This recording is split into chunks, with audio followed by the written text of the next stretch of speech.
Good evening, everyone. Hello and welcome along to the Sports Corner Live for more Euro 2020 group action. We are now down to the last, three groups of the tournament. Groups D, E and F are the final three groups. We know that most of the teams have now qualified for the next round. There's just 5 teams left to find out who make it through to the next round. One of them is from today's group. Czech Republic, first of all, facing off against England. Both of those sides through to the next round. But the most important thing is to find out, of course, who is going to finish where in the group. And then the other game tonight, what a belter this one could be. Croatia, Scotland, a game in which both teams have got to win to get into the next round, or else whoever loses is out of the competition. A draw would also not be enough for either of the two sides. So pressure really is on the line tonight for both of these teams to win. And I'm delighted to say I am joined by the man who knows the most about the Czechs, and he's backing them tonight, that's for sure. It's Rowan. How are we doing, friend? I don't think I can legally say I'm backing them because I think I might be called just by any English man and fan. But yeah, it's worrying. Worrying for England. It's that Raheem Sterling. No Jadon Sancho. The Czech Republic side have proved that they can take it to the small sides with Scotland, but to the bigger teams like Croatia and give them a game. And with the way this group is going, people saying, as an actual Englishman, I want England to win this group. To beat the best, to be the best, you've got to beat the best. And this is that. If we beat Czech Republic, we top the group, have confidence in yourself, in your side, that you can go and beat anyone. And I feel like if we do resolute like a draw or even a loss, there just is no confidence from the side, and I don't think we'd go any further. Yeah, you're not wrong. And as we said before, we know both teams are through anyway tonight, so it doesn't really matter in terms of the game. But what does matter is where the teams finish. If you finish at the top of Group D, you are facing one of the sides from Group F that finished second, looking like that's either going to be one of France, Portugal, or Germany, unless there's a miracle for Hungary on their last game. But we'll have to see, of course, with Group F tomorrow. But before we go through the lineups, how's everybody doing in the stream? Welcome along. Hope you're all good as always. Peter Thompson, put evening all. How are we doing, Peter? Hopefully you've got a few bets on tonight and everything's all well for you. Sean's in the building. He says, how are we all? Got the munchies sorted for tonight. McCoy's flame grilled steak. Good choice. Buttons and pick a mix round trees. Not bad. This is a good choice. Good choice. I like it. Daz is in the building. How are we doing? Daz is put evening. Josh Rowan, how are you doing today? 2-0, I say, in the England game. Who to? I'd assume. We'll have to find out. Scotland 3-2. So he's expected a bit of a cracker with the match that I'm going to be covering tonight. Carl's in the building as well. How are we doing, Carl? Hope you're good as always, mate. And then Chris is in the building too. Chris, hope you had a good holiday. Welcome back. Hope you're all good as always. Let's go through your game first, Rowan. Czech Republic against England. Both teams with a 4-2-3-1. And as you can see, Tomáš Vašlik, free agent, of course, is in goal. Back four of Jan Boril and Vladimir Sufal, the two fullbacks, with Tomáš Kalaš and Ondřej Salutska as the centre-backs. Both Tomášes, Hollis and Souček in the midfield, with Vladimir Darida in behind the striker. Jakub Janko of Sampdoria and Lucas Mazurpost on the right-hand side. And then, of course, the potential candidate for the Golden Boot still, Mr. Patrick Schick, is up top. On the bench, Alex Kral, West Ham target, Mata Vidra of Burnley, Adam Holojek as well, the talent of the future. Be interested to see if he does come on at some point. And then for the England squad, as I said before, matching up the 4-2-3-1 as we pretty much have done for the whole of the tournament. Jordan Pickford is in goal. It's the same back four. Well, not really. It's Sora and Stones who stay in the back four. It's Maguire and Walker who come back into the side. Declan Rice and Calvin Phillips, the two holding midfielders, with Jack Grealish in behind the striker. Raheem Sterling and Kane are in the side once again. Bukayo Saka, who wasn't even in the team last time, starts. Interesting choice there. On the bench, of course, the likes of Calvert-Lewin, Jude Bellingham, and that man, Jadon Sancho, who should probably be in the starting lineup tonight. Rowan, I'm going to ask you before we start, why Sancho not in there? What goes through his mind to not pick him? Again, the thing is for me, Saka, I think he should start. Give him an opportunity. We're still through, and I'm up for. He's a talented player, and I'm not opposed to him starting over Foden. But it's Raheem Sterling. if you're going to change that front three, why not change the wingers at least and then keep Kane up front? I would rather have Sancho, Kane, Saka, or even Sancho, DCL, Saka, rather than having Raheem Sterling. Yes, he scored our only goal, but it's Jadon Sancho. He was one of the best left mid and right midfielders in the Bundesliga last year, and he was injured for a good amount of it. And to not use him and to keep him on the bench is absolutely, absolutely mental. I think it's criminal, for being honest. I really do. And this part of me that really hopes Czech Republic do win, to say a big fuck you to Gareth Southgate for not playing him. I'm glad that Saka and Grealish especially, is playing. But I just can't get my head around not starting Jadon Sancho. Yeah, it's absolutely bonkers indeed. And do tell us in the chat, what do you guys think of it? As we have kicked off in the Croatia-Scotland game. To give you a heads up, we will go through that lineup in a second. Try not to spoil anything in the chat tonight. I'm watching it on TV, so I can tell you, of course, Croatia-Scotland as it goes. Rowan's watching on ITV Hub, which will probably be about a minute and a half behind. So we're just making sure tonight. I don't want to spoil anything for you. It was all good last watch on. Me and Kyle were both watching on thingy, so let's not spoil it. That's all good. By the way, Rowan, just to tell you, the two corners have already come in for Scotland in the first 50 seconds. So good start to that. I'll tell you why in a second for those of you guys in the stream. But let's have a look at the Croatia-Scotland lineup. 4-2-3-1 again today, this time for Croatia in their match. Dominik Livakovic is in goal for Croatia, been in goal for the whole tournament. Back four, pretty much unchanged about from Josip Juranovic, who comes into the side. Midfield three, you've got Kovacic and Brozovic as the two holding midfielders. In behind the striker, in a little bit of an advanced role, is Luka Modric. I'm going to be interested to see how he does in today's game. Left mid, Nikola Vlasic, who was our one to watch in the last match. Right-hand side is Ivan Perisic. No doubt those two will be consistently shifting positions in the game. And then up top is that man, Bruno Petkovic, who, of course, has played quite a few games so far at the Euros for Croatia.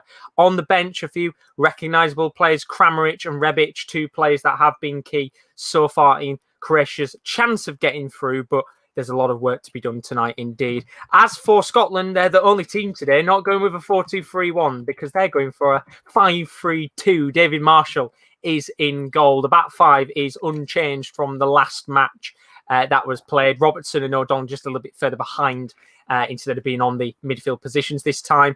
McGregor, McGinn and Armstrong are the three midfielders. We know, of course, Gilmour out because of COVID, which is a big loss, of course, for Scotland. And then up top, unchanged, Lyndon Dykes, Shea Adams caused so many problems for England, but haven't been able to score yet, pretty much like the rest of the Scotland side, which haven't actually put the ball into the back of the net. And on the bench, you can see a few recognisable players. You've got Ryan Fraser of Newcastle. You've got Callum Patterson of Sheffield Wednesday. No doubt if he comes on, Will Pete will go absolutely mental if he scores. And then I think you've got Scott McKinnon as well.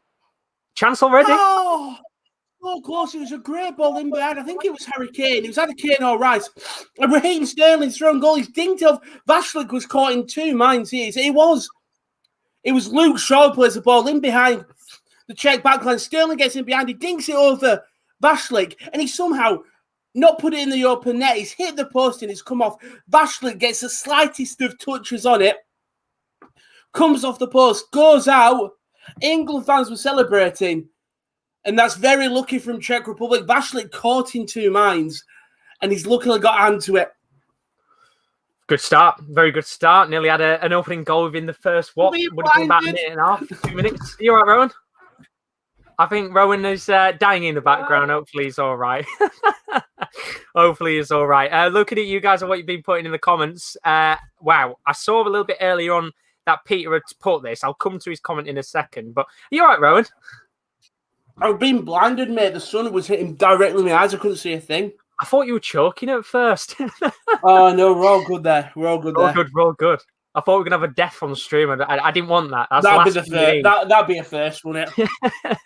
Chris did put, we've got a 2% increased chance of winning the Euros if we finish top of the group. We will face, of course, one of the teams from Group F, but the route will be more winnable if we beat one of them, which is very true indeed. Eventually, as you said, Rowan, if you're going to be the best, you've got to beat the best in the tournament. But this comment got me. Peter tonight, he's gone mental. He's put over £1,000 on Croatia to beat Scotland, and then Czech Republic to beat England at 250 quid. That's 15-2. I'll tell you something tonight, Peter. You're going to be dancing through the streets of wherever you are in the world, Peter, if that bet for Croatia and Czech Republic comes in. Have you done it? No, you haven't done it as ACCA. I was going to say, have you done it as an ACCA or separately? But it sounds like you've done them separately. So absolute psychopath. Absolute psycho. Mental. Daz, Jesus I think, has gone 2-0 England. A little bit more preserved. 5-1. I like that. Nice and preserved. And a bit of optimism as well. Chris saying Southgate and Sterling have pictures of each other in their bedrooms. Kept my comment appropriate. Could have said worse. We know you could have. I think there's people out there thinking worse ideas. I'm going to stop for a second now, because Scotland are in here. Chance on the left wing with McGinn. Ball lofted into the box. Oh, and Adams should have had a touch on the ball. And if he had a touch on the ball, it would have been Scotland 1-0. But it's gone out for a corner because I think Dejan Lovren, replay now, I think there's a very slight touch. I'll say fucking big Dejan. The keeper gets the slightest of touches. Lively start for Scotland, though. Very lively indeed. Oh, that was nice. Mazza pushed to Soufal. Lovely back heel by Schick. Back to Schick. This is nice football from Czech Republic. They've slowed it down. They've gone back to the midfield. They're passing around decently here. I was going to ask, what time are you on in terms of your match, just to make sure? 5:03, 04, 05, 06. Not too bad. You're about a minute behind live TV. We should be all right. It should be all good. We'll wait and see. Sean was saying in the chat, Kieran isn't on. Shame Kieran isn't on. Would love to thank him for Jordan Flores on loan at Northampton from Hull. That must be a deal. That's gone through today. And then Chris has put, come on, Free Lions. Not pessimistic when we played. Do put your predictions in the chat. I know some of you put them in earlier, but put your predictions for both of these games, because I think Czech Republic, England hasn't got much on the line, but it's still important for where both teams finish. It's that Croatia-Scotland match, which I've got on, which means everything. Both teams have got to win, and it should mean for a feisty game. You hope. Yeah, you think fingers crossed it is, because it means everything. A draw is the perfect result for me and my Finland bias.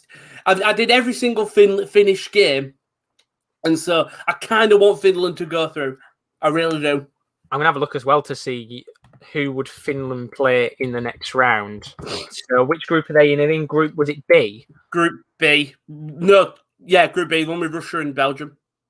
Right, so if they finish, they've got a chance of playing either the winner of Group F, no pressure, or the winner of Group E, which is Sweden, Spain group. Slovakia, Spain. So realistically, come on, the boys. They're praying that they don't get the 1F side of the group, or else they're playing one of the top dogs. You want to...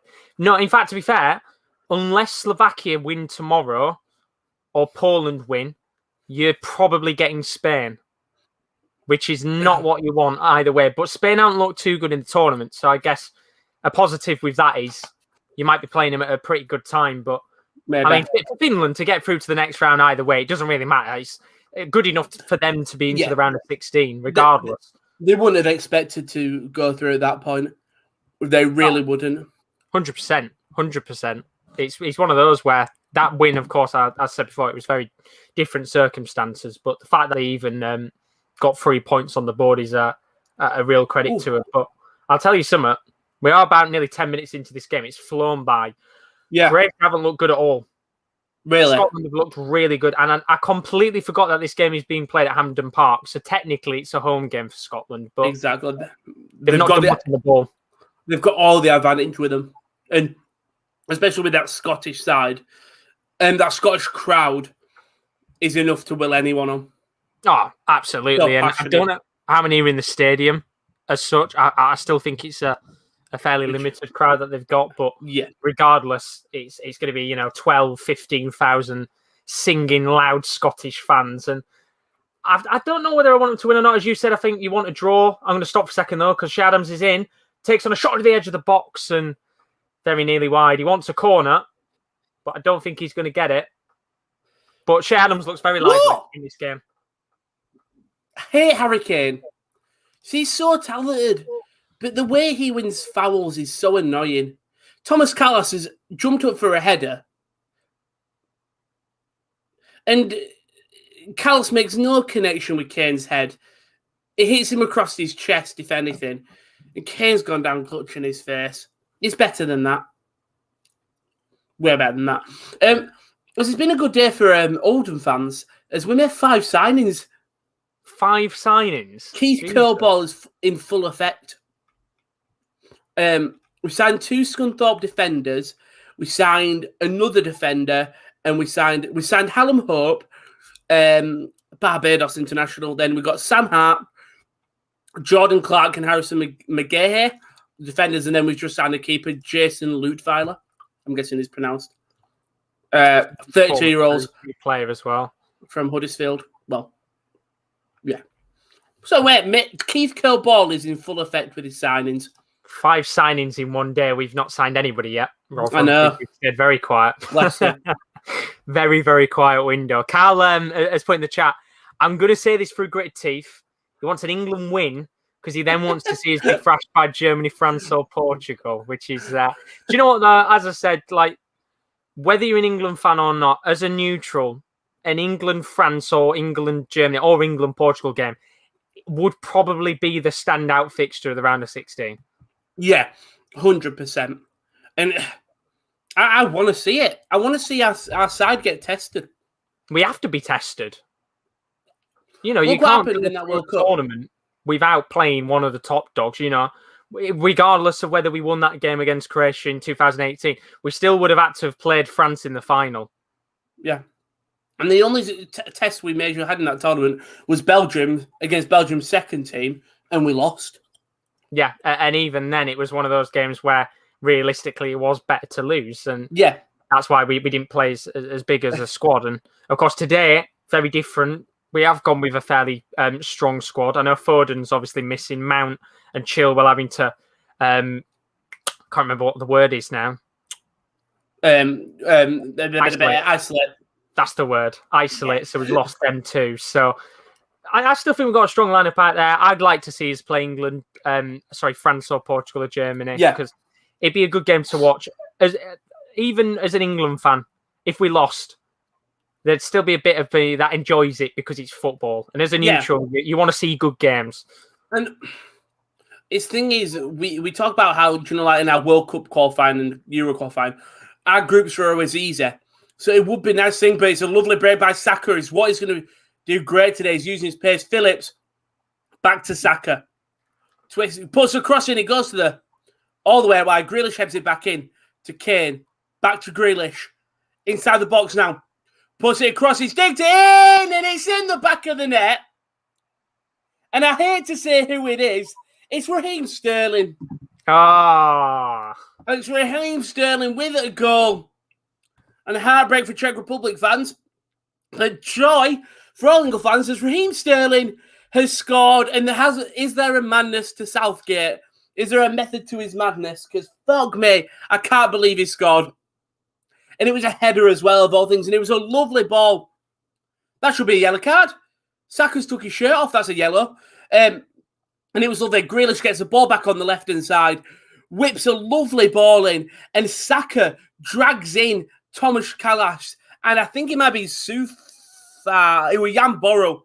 Both stick with Saka. Leaves Sterling free as a bird at that back post.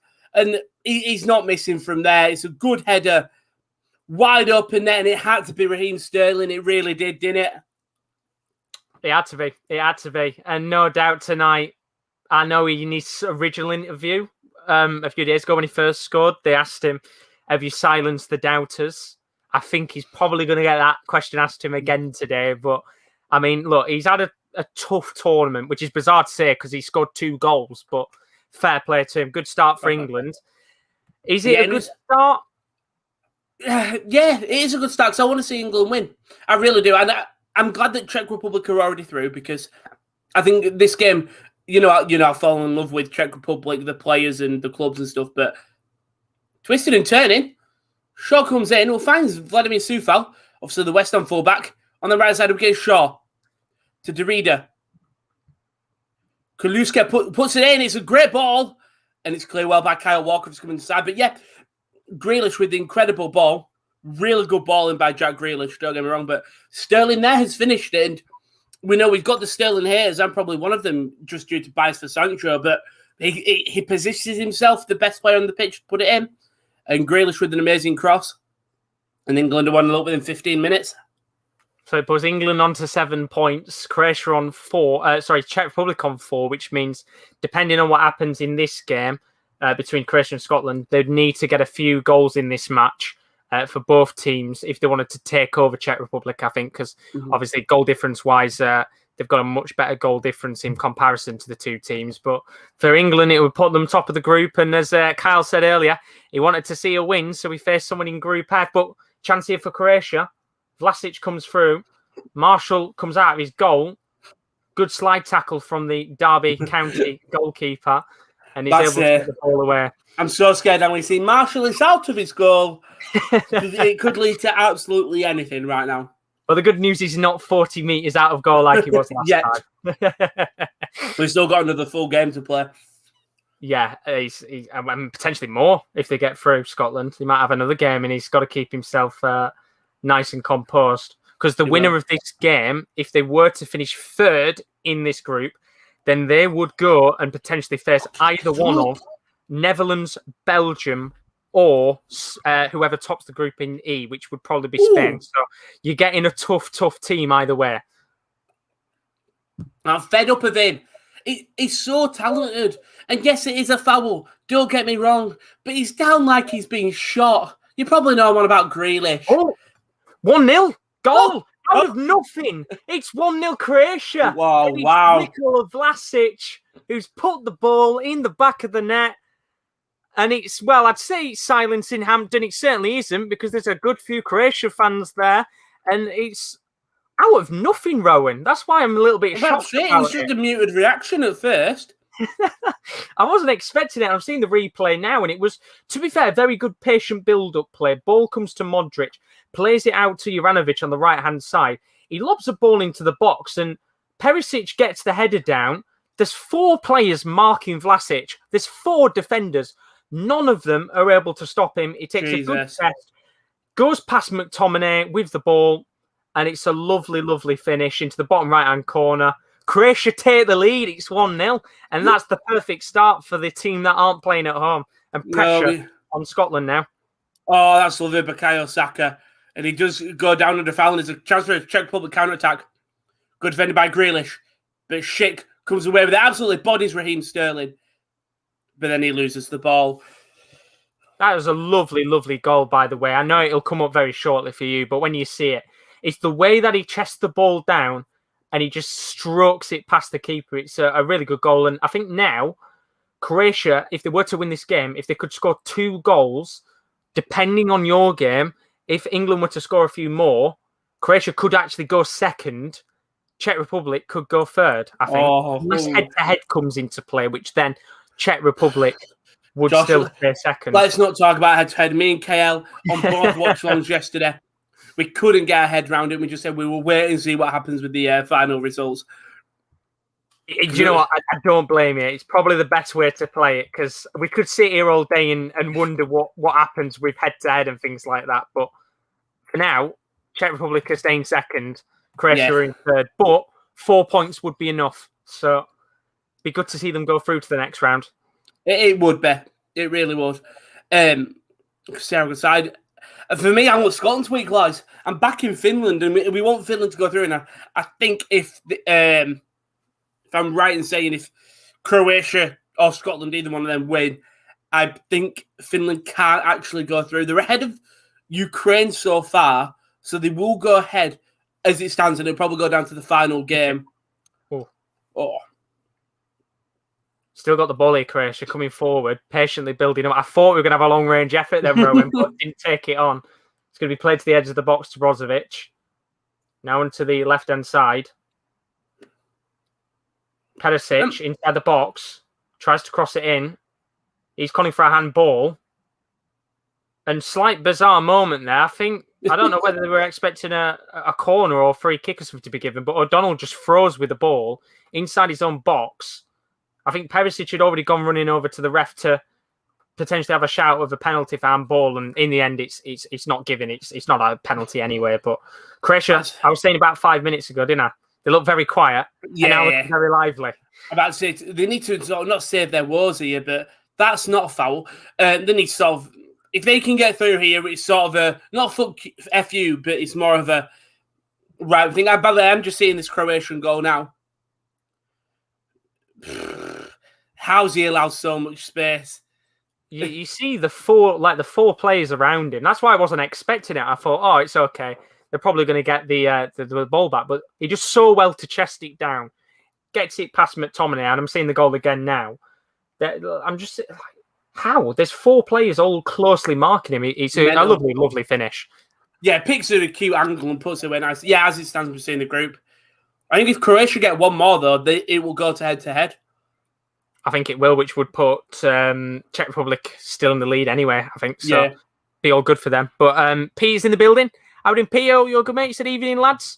It's coming home. Chris, you may owe Sterling an apology. I'll come back to that in a second, because Kyle then said, you're just going to keep mentioning it, Peter, until England get knocked out. He probably is. Fair play to him. Chris did say, it's a tapping, Peter, but I take it, getting 3 Lions. And then Peter said, Chris has an agenda against Sterling, which then Chris replied, sorry, Peter, where's Sterling been all season for Man City? I feel like Chris and Peter are like Ty and Claude. You know when Ty and Claude used to like bicker at each other all the time? 100%. What they are is it's great entertainment. It's like Romeo and Juliet, where on the surface they hate each other, but deep down they love each other. The families hate each other. Deep down they love each other. No, it's fine. I've said this before the tournament. Every single tournament internationally, Luka Modric scores a worldie. We nearly had it. He hit one from about 30, 35 yards out. Maybe a little bit too towards the middle. Marshall gets a hand onto it. But I thought we were going to get a bit of Modric magic then, and unfortunately not. He's going to get a corner, though, for his habits. I'm about to say. You've said that in nearly every Croatian game, I think. It's a goal kick, sadly. Oh. I mean, Czech Republic have been using a lot of... They've been going forward quite a bit then. I thought that would have been a foul there on Derrida, not given. But they've enjoyed a nice bit of possession since that goal, but that counter-attack from England with Saka does look so dangerous. Looks really dangerous going forward. I mean, we've seen Saka running down the wing, and then Phillips on the overlap, and as Luke Shaw does body someone. But who was it? Oh, it was Derrida. And we'll have a free kick opportunity for a bit deeper, but it'll be whipped in. So we could see a good ball in here. Also with Kuleska and Thomas Kalas. They can easily win headers, but I think England will be boosted with Harry Maguire back at the back. From set pieces, it helps quite a bit. As that free kick was poor. Mazepus couldn't get to it. It goes straight to the hands of Pickford, and the chance is over. I wonder if the worry for England, not for England, sorry, for the Czech Republic will be if England, let's say they get a second in the next 5 or so minutes. Not necessarily that the floodgates will open, but the last thing you want to do is go into the next round on the back of a 4-0 defeat, because you're going to have to regroup again. And I mean, as I said, obviously, for the Czech Republic, if they were to win this game, then that doesn't matter. They can go into the next match and be positive. But if they were to finish second, then they would play against the side that finishes second in Group E. So that could be Slovakia, Sweden, Poland, or Spain. It could be any of the 4. But chance here for Scotland. Ball's played into the box. Could be a chance. Adams is at the near post and he's not flicked it in. And how Scotland haven't got something from that there, I really don't know. Scotland as an all, but Trey Adams hasn't really found the goal-scoring boots in this tournament so far. McGinn plays it into the box. Dice is there. McGinn gets a touch and it's nearly in the back of the net and it's just saved by Livakovic. And Scotland, that's probably the first real chance they've had in the last 5 or so minutes. And it's just a bit of sloppy defending. The back ball cheaply given into the path of, I think it was Robertson. And it's McGinn who, I don't think he expects the ball to come to him. He tries to take the shot on first time and it's a bobbling ball. And in the end, Livakovic is able to just push the ball away. he's got nobody near him, so he's able to actually stop the ball and get it And into his catch it. hands. But tense game this is. You can feel the Good tense ball. atmosphere building. Oh, sorry, Josh. I didn't want to interrupt you. No, But no, in it's all right. Sufam, Mazapush has just made a lovely overlapping run on right. Wide open, good, lovely testing ball that you expect either Thomas Souček, who was that first one, or Schick to get on. Instead, it goes to, I think it was Kyle Walker at the back post, who's chested it down to Pickford. But Czech Republic have had the momentum, but it's that, he's so talented. Biyako Saka. And when he gets on the ball, Czech Republic and Jan Bodil, more importantly, cannot contain him. Raheem Sterling to Harry Kane in the box. Kane to Calvin Phillips. Plays that onto the right side to Kyle Walker. And he's going to play it to the midfield to Declan Rice. The ball still is lurking, though. Jack Grealish is driving in the middle to Luke Shaw. Cross comes in. Head away by Callas. And it'll go back to Harry Maguire, who is sat right at very deep. This is a tense game, this one. This is a really enjoyable first 25 minutes. It's as you'd expect. It's end-to-end. I think you can tell there's nerves for both teams just because of the pressure that's on the line with this game. But the way that Scotland have had opportunities, they've not taken many of them, but I think they've got a free kick here. And I think Juranovic is going to get the first booking of this game, yellow card. And the man who, I don't know if he'll get the assist or not for the goal, is going to go into the book. And this has got to be an opportunity which Scotland take. It's in a good position on the left wing, can be flicked into the box. And it's actually Lovren who's gone into the book. Oh, big Dejan. What's he playing at? I thought it was Juranovic who went in. Harry Kane's in! Kane puts it onto his right. Great save by Vashlik. That's an incredible save. And again, I feel like when you start talking, I'm interrupting you. But it was a good ball. Harry Maguire plays it through. Harry Kane cuts it across to his right, gets the best of Thomas Callas. A bunch of time for Kane to shoot there. And Vashlik stands tall, sticks a hand out. You expect Harry Kane probably to finish it a little bit better from there. But he does win a corner for England. Then balls through the middle by, anyone that find Harry Kane. And then also on that right side with Saka, they've looked very, very dangerous. Well, the free kick was whipped in. It wasn't a great free kick whatsoever. I'm surprised Robertson wasn't the one taking it, but it was more of an in-swinging ball. And I think in the end, referees actually stopped play for a clash of heads. So I think Croatia will get a free kick for a foul. But McTominay did get his head on the ball. A little bit too far out from goal to be putting it in the back of the net. It was a simple save for Livkovic. But I think we're going to have a little break in play here while we get some treatment. And I think a chance for both teams to just regroup for a second. Yeah. Have a bit of team talk. It seems like you've had end-to-end action. Did you say what break? Or did you say injury break? Just an injury break. Oh, because I was wondering if we're going to have a water break. So I don't actually know how hot it is. Oh, by you, is it? By you. I don't think they will. I think they said it was, if it was over 30 degrees, they were having right. drinks breaks. I think the only time they had it was I had it in my game, which would have been, it was in Budapest, Hungary, France. Yeah, I think Hungary was the only area which had been having drinks breaks on. But I think in Scotland right now it's probably not too warm anyway for drinks breaks. No. So you were all right there. Yeah, please continue. By the way. And Thomas Holesh, the Slavia man, from 50 yards out, has just thought, I'm having a dig here. And he's forced Jordan Pickford into a really good save. Pickford, and we call him T-Rex arms, and he's actually made a really good save because that's heading on target. It's a good save by Pickford. Thomas Holesh now having a go, and it will be a corner for Czech Republic.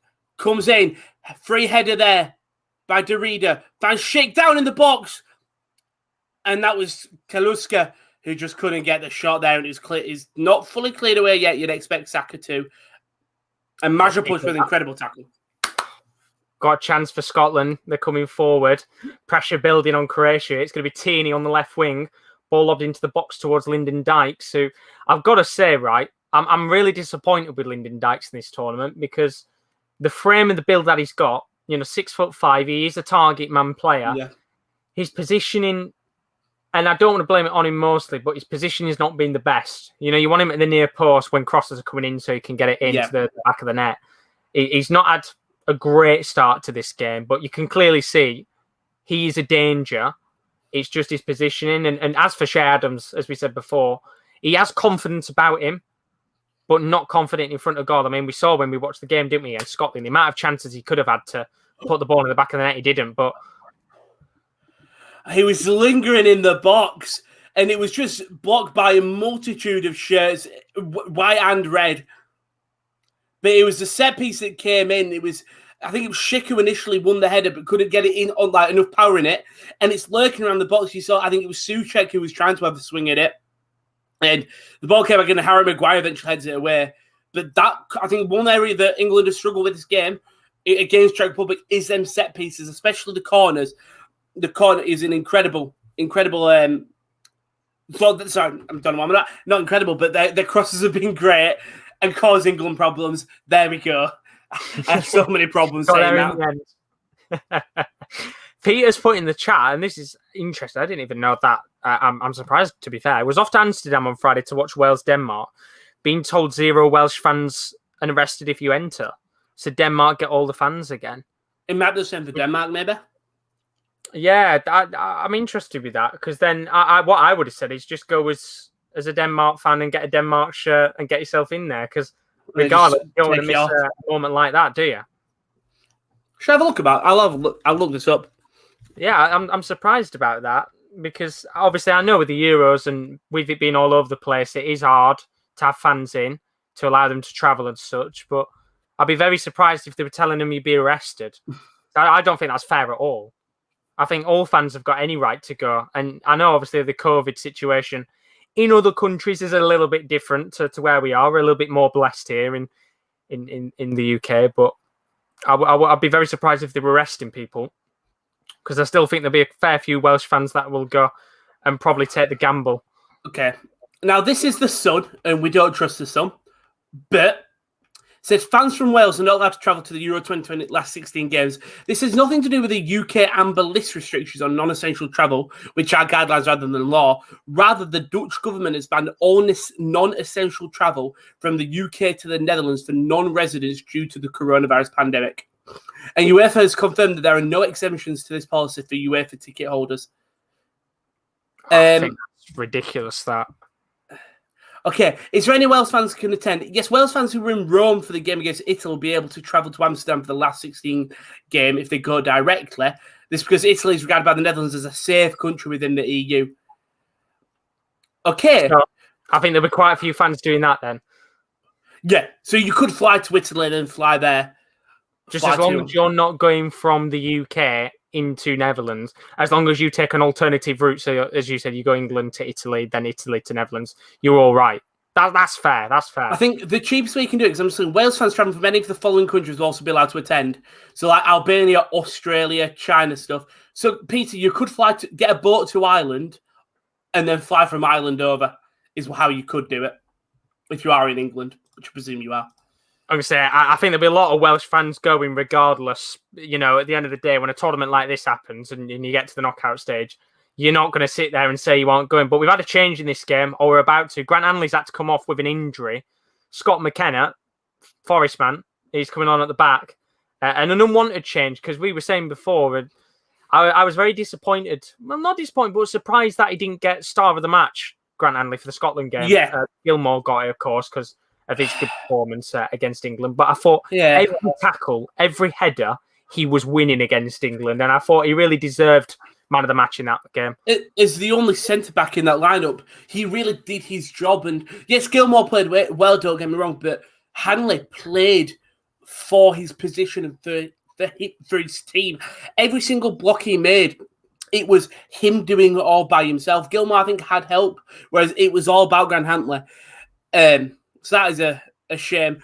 But one thing that's dangerous, again, we've seen it against Saka on that right-hand side, puts another cross and it was blocked and went for a corner. Nothing comes of it. But Jan Borrell has not been able to cope with him at all. And I like Jan Borrell, obviously a Slavia player, but I genuinely wouldn't be surprised. It's not half-time, but if we do see possibly a change, I don't know who you would bring on because of fitness. Like, like Borrell is very experienced, but for pace wise, well, this must be the quickest yellow card of the tournament because Scott McKenna's already in the book. After about, I would probably say 20, 25 seconds of being on the pitch. He's wiped someone out.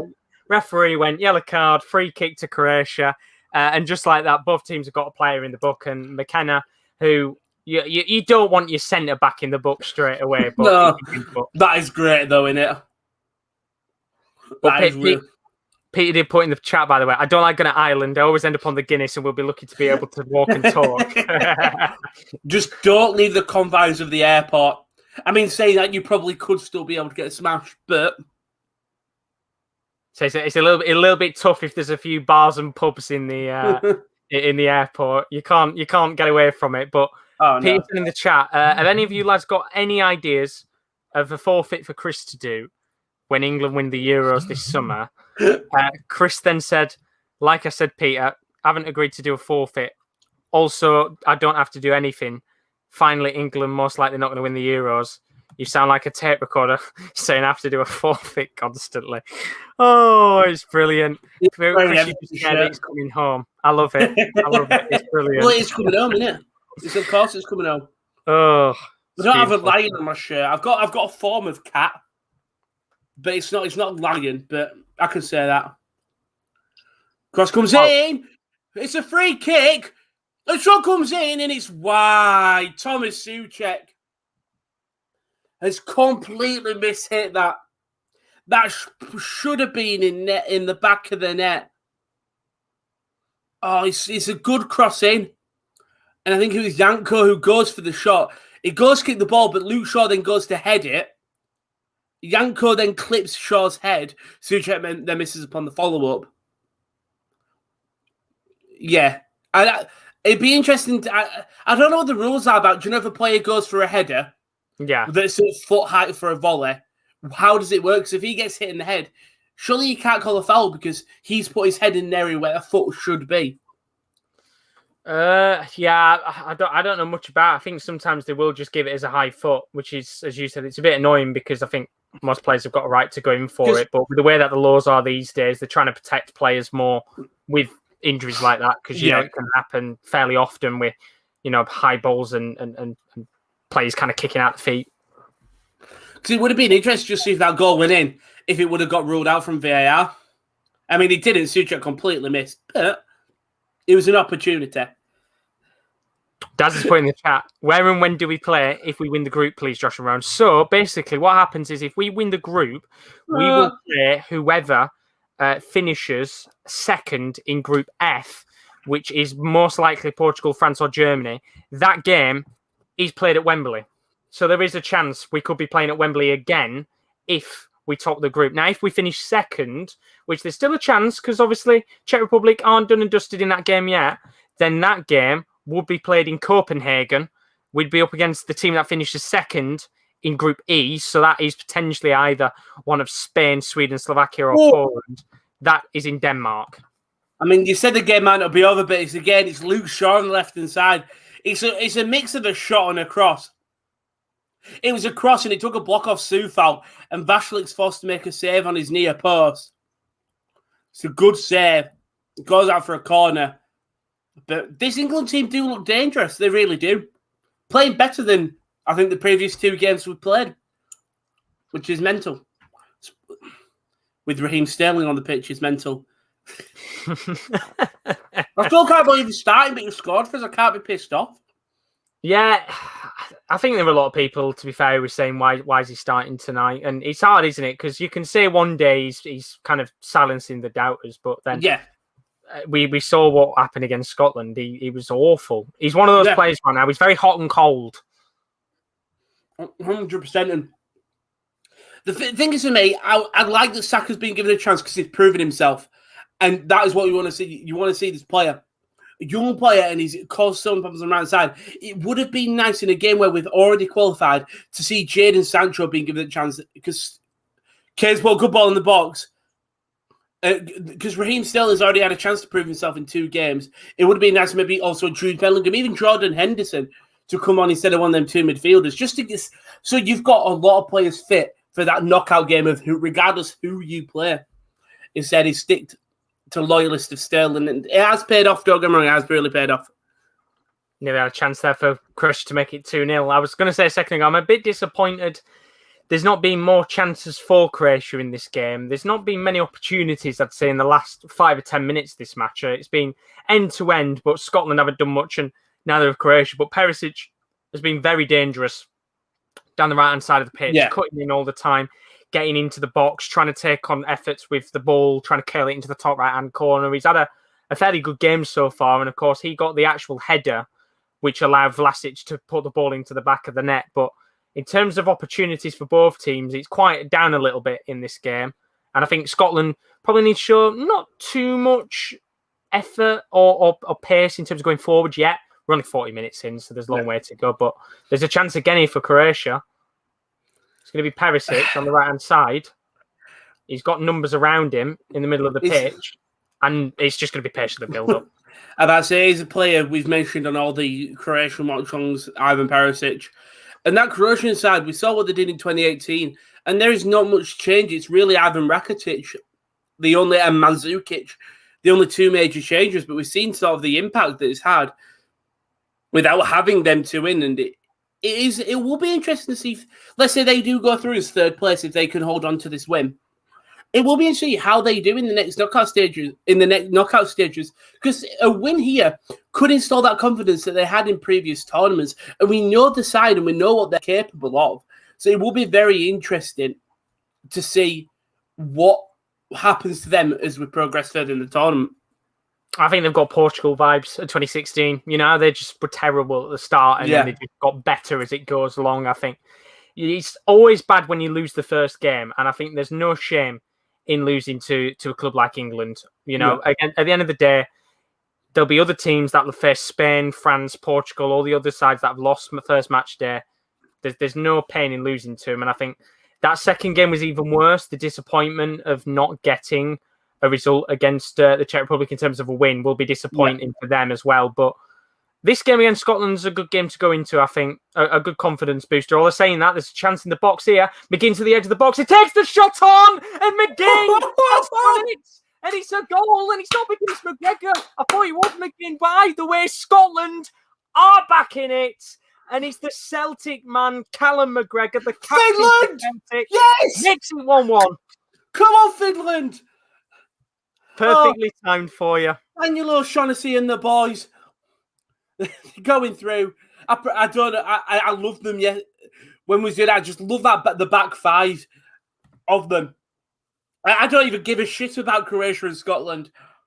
I hope they both go now. It's a brilliant finish. It's a quality finish. Ball comes out to the edge of the box. McGregor. I thought it was McGinn at first, but then I didn't see the captain's armband. He's obviously not got it, McGregor. But he takes a touch outside the box, puts it into the bottom right-hand corner. Great finish. And as I was literally just saying, we've had not many chances. That's brought this game to life. And seeing the Hampton fans, it's gone from silence to absolute bewilderment in terms of how have we got a goal, because we've done nothing probably in the last 10 minutes, and it's come like that. Good confidence booster. With probably 2 minutes left, I presume, not even? I think we'll get a little bit more. We've got about 2 minutes left. I think we'll probably get another 2 or 3 minutes because of the injury that we had. Maybe a little less, but Croatia now will look probably a little bit more nervy because they need to get something in this game. Sorry. Harry Kane has just shot. Vashlik has saved, right? And Raheem Sterling and Jack Grealish are just walking away from the ball. About I've just seen that McGregor got a lovely finish, bottom left. Okay, they were offside. But like Vashlik has spilled it. He's absolutely panicking. So is Keluska and stuff. But Kane and Sterling and Grealish were just walking. Turns out they knew they were offside. But my God, let's say they were onside. How pissed off England's fans would have been.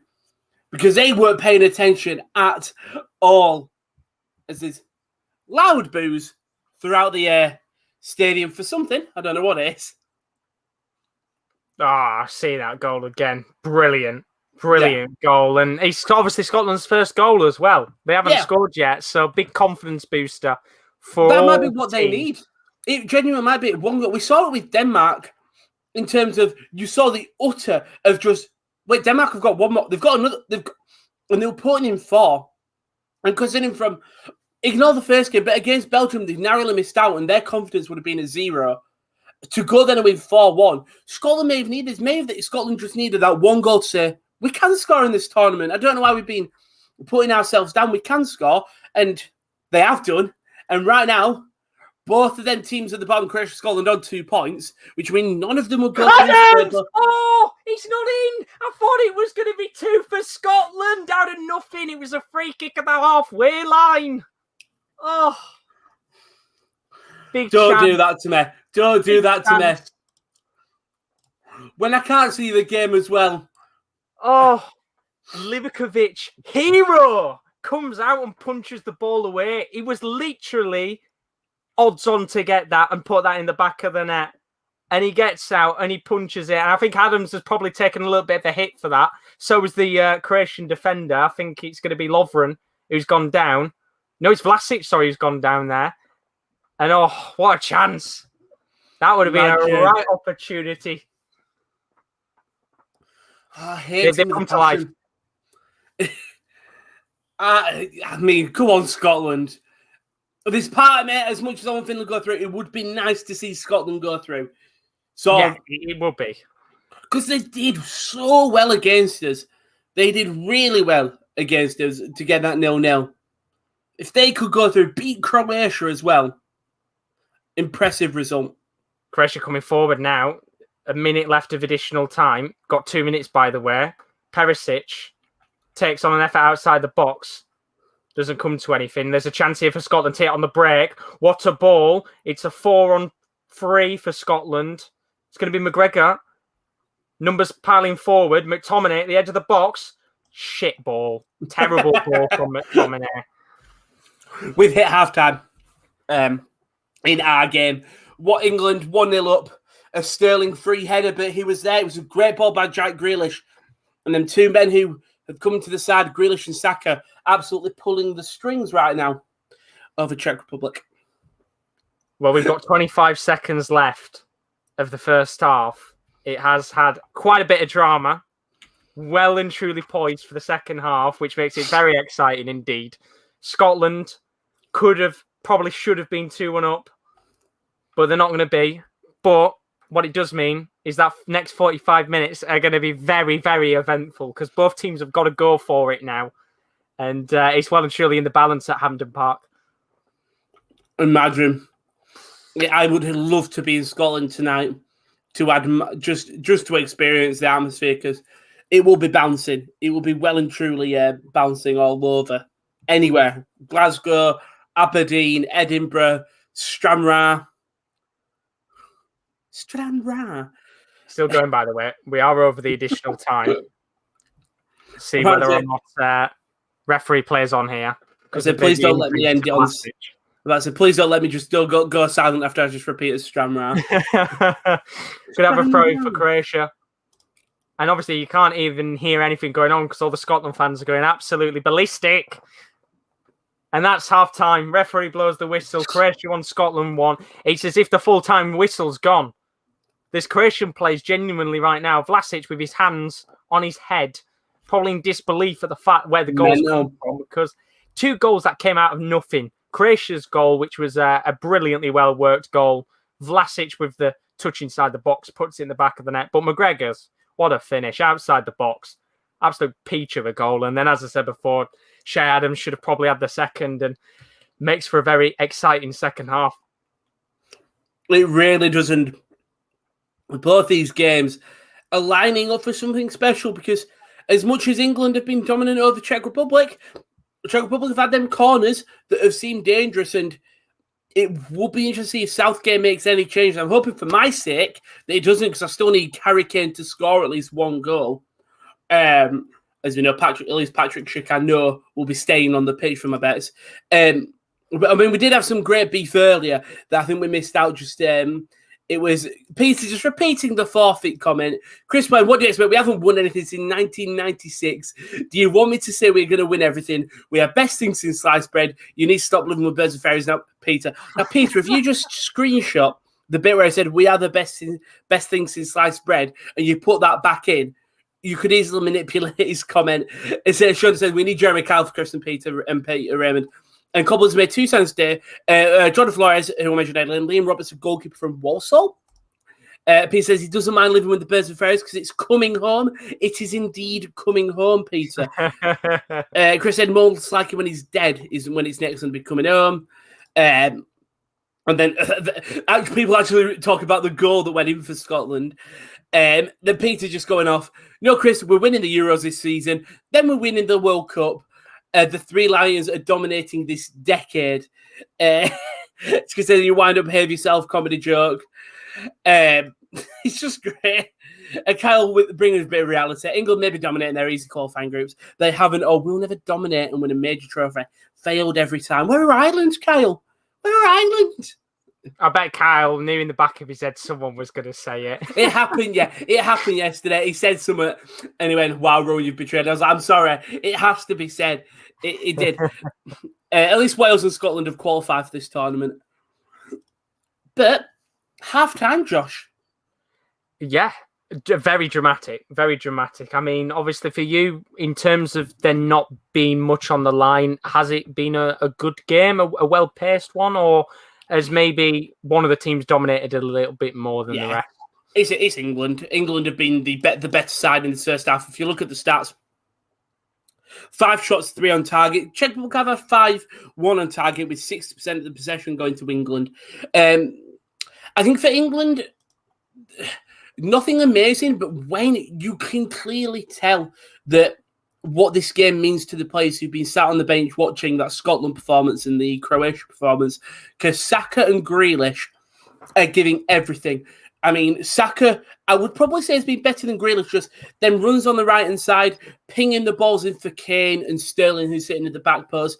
Jack Grealish trying to link up the play going forward, especially he's sitting at sort of the striker role, the false 9, when Kane has come back to sit deep. So them two being standout players. Apart from that, Harry Maguire's been a useful addition at the back, clearing from corners and stuff. Are you all right, Josh? You're staring. I don't think you haven't blinked there, mate. You were just staring. No. You were just staring. I was listening in. I can't do anything right. I'm just listening in. Mate. You're a I'm hero. listening to the points you're making. You've been a hero. But I was like, you haven't blinked yet. Have I said something? I thought I was discrediting the Sports Corner name. No, either that or I just froze. One of the two. It might be one of the two. But 1-0 as it stands, but corners have been a little bit dangerous for thinking. Who I might want to see is Pavel Kadbarek, just for Jan Borrell, just for a little bit more pace. Yeah, I mean, he's not that much quicker than Jan Borrell, but he's a little bit quicker. But I think the second half it'll be interesting because it either could be an absolute bore fest, it could be a real bore fest, or we could see Czech Republic sort of snap up. What about your game, Josh? Because I mean, 1-1 right now. You've had 2 goals. I suppose you can't complain. No. And there's been parts in the game where it's been lively. Kind of the first 10 15 minutes, as you expect, getting a good rhythm to the game. Both teams feeling their way into it. Kind of halfway through it, went a little bit quiet, a little bit. I think both teams probably. Croatia a bit disappointed they didn't get a second. Scotland a little bit disappointed they'd maybe not got their own. And then it was just a goal from McGregor. It completely opened the game wide open now because both teams desperate to get that win. You know that they're just going to push everybody forward, and it makes for a very, very entertaining second half, you'd hope. I mean, we could have easily been sat here with maybe 3 or 4 goals at half-time with how it's been. I think it's been one of those games where both teams would be a little bit disappointed they've not actually done a little bit more, maybe got into the lead in this game. Obviously, Croatia were in the lead, but probably feel like there could have been 2 minimum up in this game. Scotland could have been 2-1 up at half-time with Adams. They had a few chances with McTominay and Dykes in the box. But apart from that, it's probably, to the neutral, the best way that the game could be balanced out. You want to go in with 1-1, 0-0, 2-2, doesn't matter, because if both teams are losing, drawing, they're not going through. So it'll make for a very exciting second half, and no doubt as the game does go on, there'll be a little bit more of a sense of urgency. We might see a few substitutions made in terms of maybe someone like a Rebic or a Kramaric coming on for Croatia. For Scotland, I'm thinking Ryan Fraser could maybe be someone who comes on, but we'll have to see. But again, McGregor probably at the perfect time has completely changed the team talk for Scotland, because so far I think they would have been saying at half time if they were 1-0 down, we've had our chances. We could have put the ball in the back of the net, but we haven't. And then McGregor just pulls off a bit of magic, and fair play to him, because Hampton's rocking now, and I think that's exactly what they needed in this game.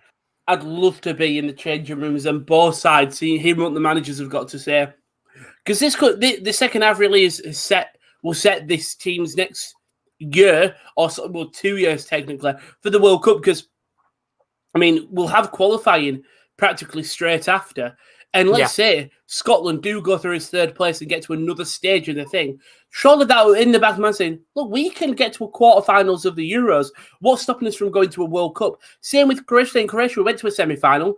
We looked like we were down and out. We came third. We made a run through the tournament.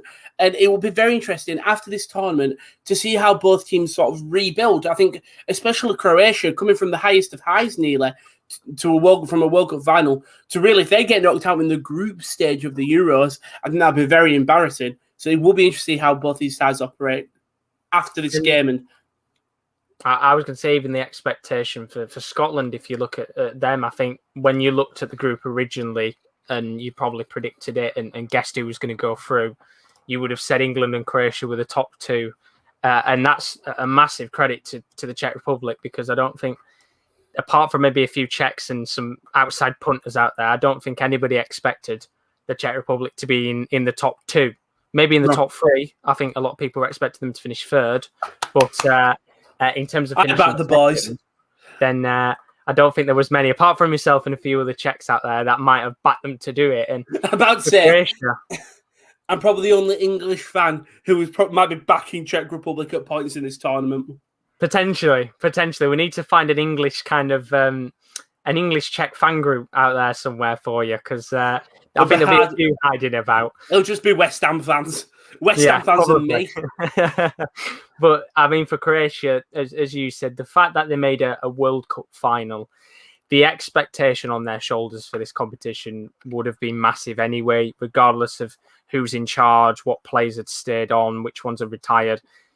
You don't make a World Cup final without having some form of expectation on you. I think the only team that probably weren't expected to ever do anything afterwards was the Greek side that won the Euros in 2004, because that was just an unbelievable achievement. But I think they'll be very, very disappointing if they don't go through. And I said this on the last stream when we watched Croatia. I think if they don't go through, the manager will get sacked.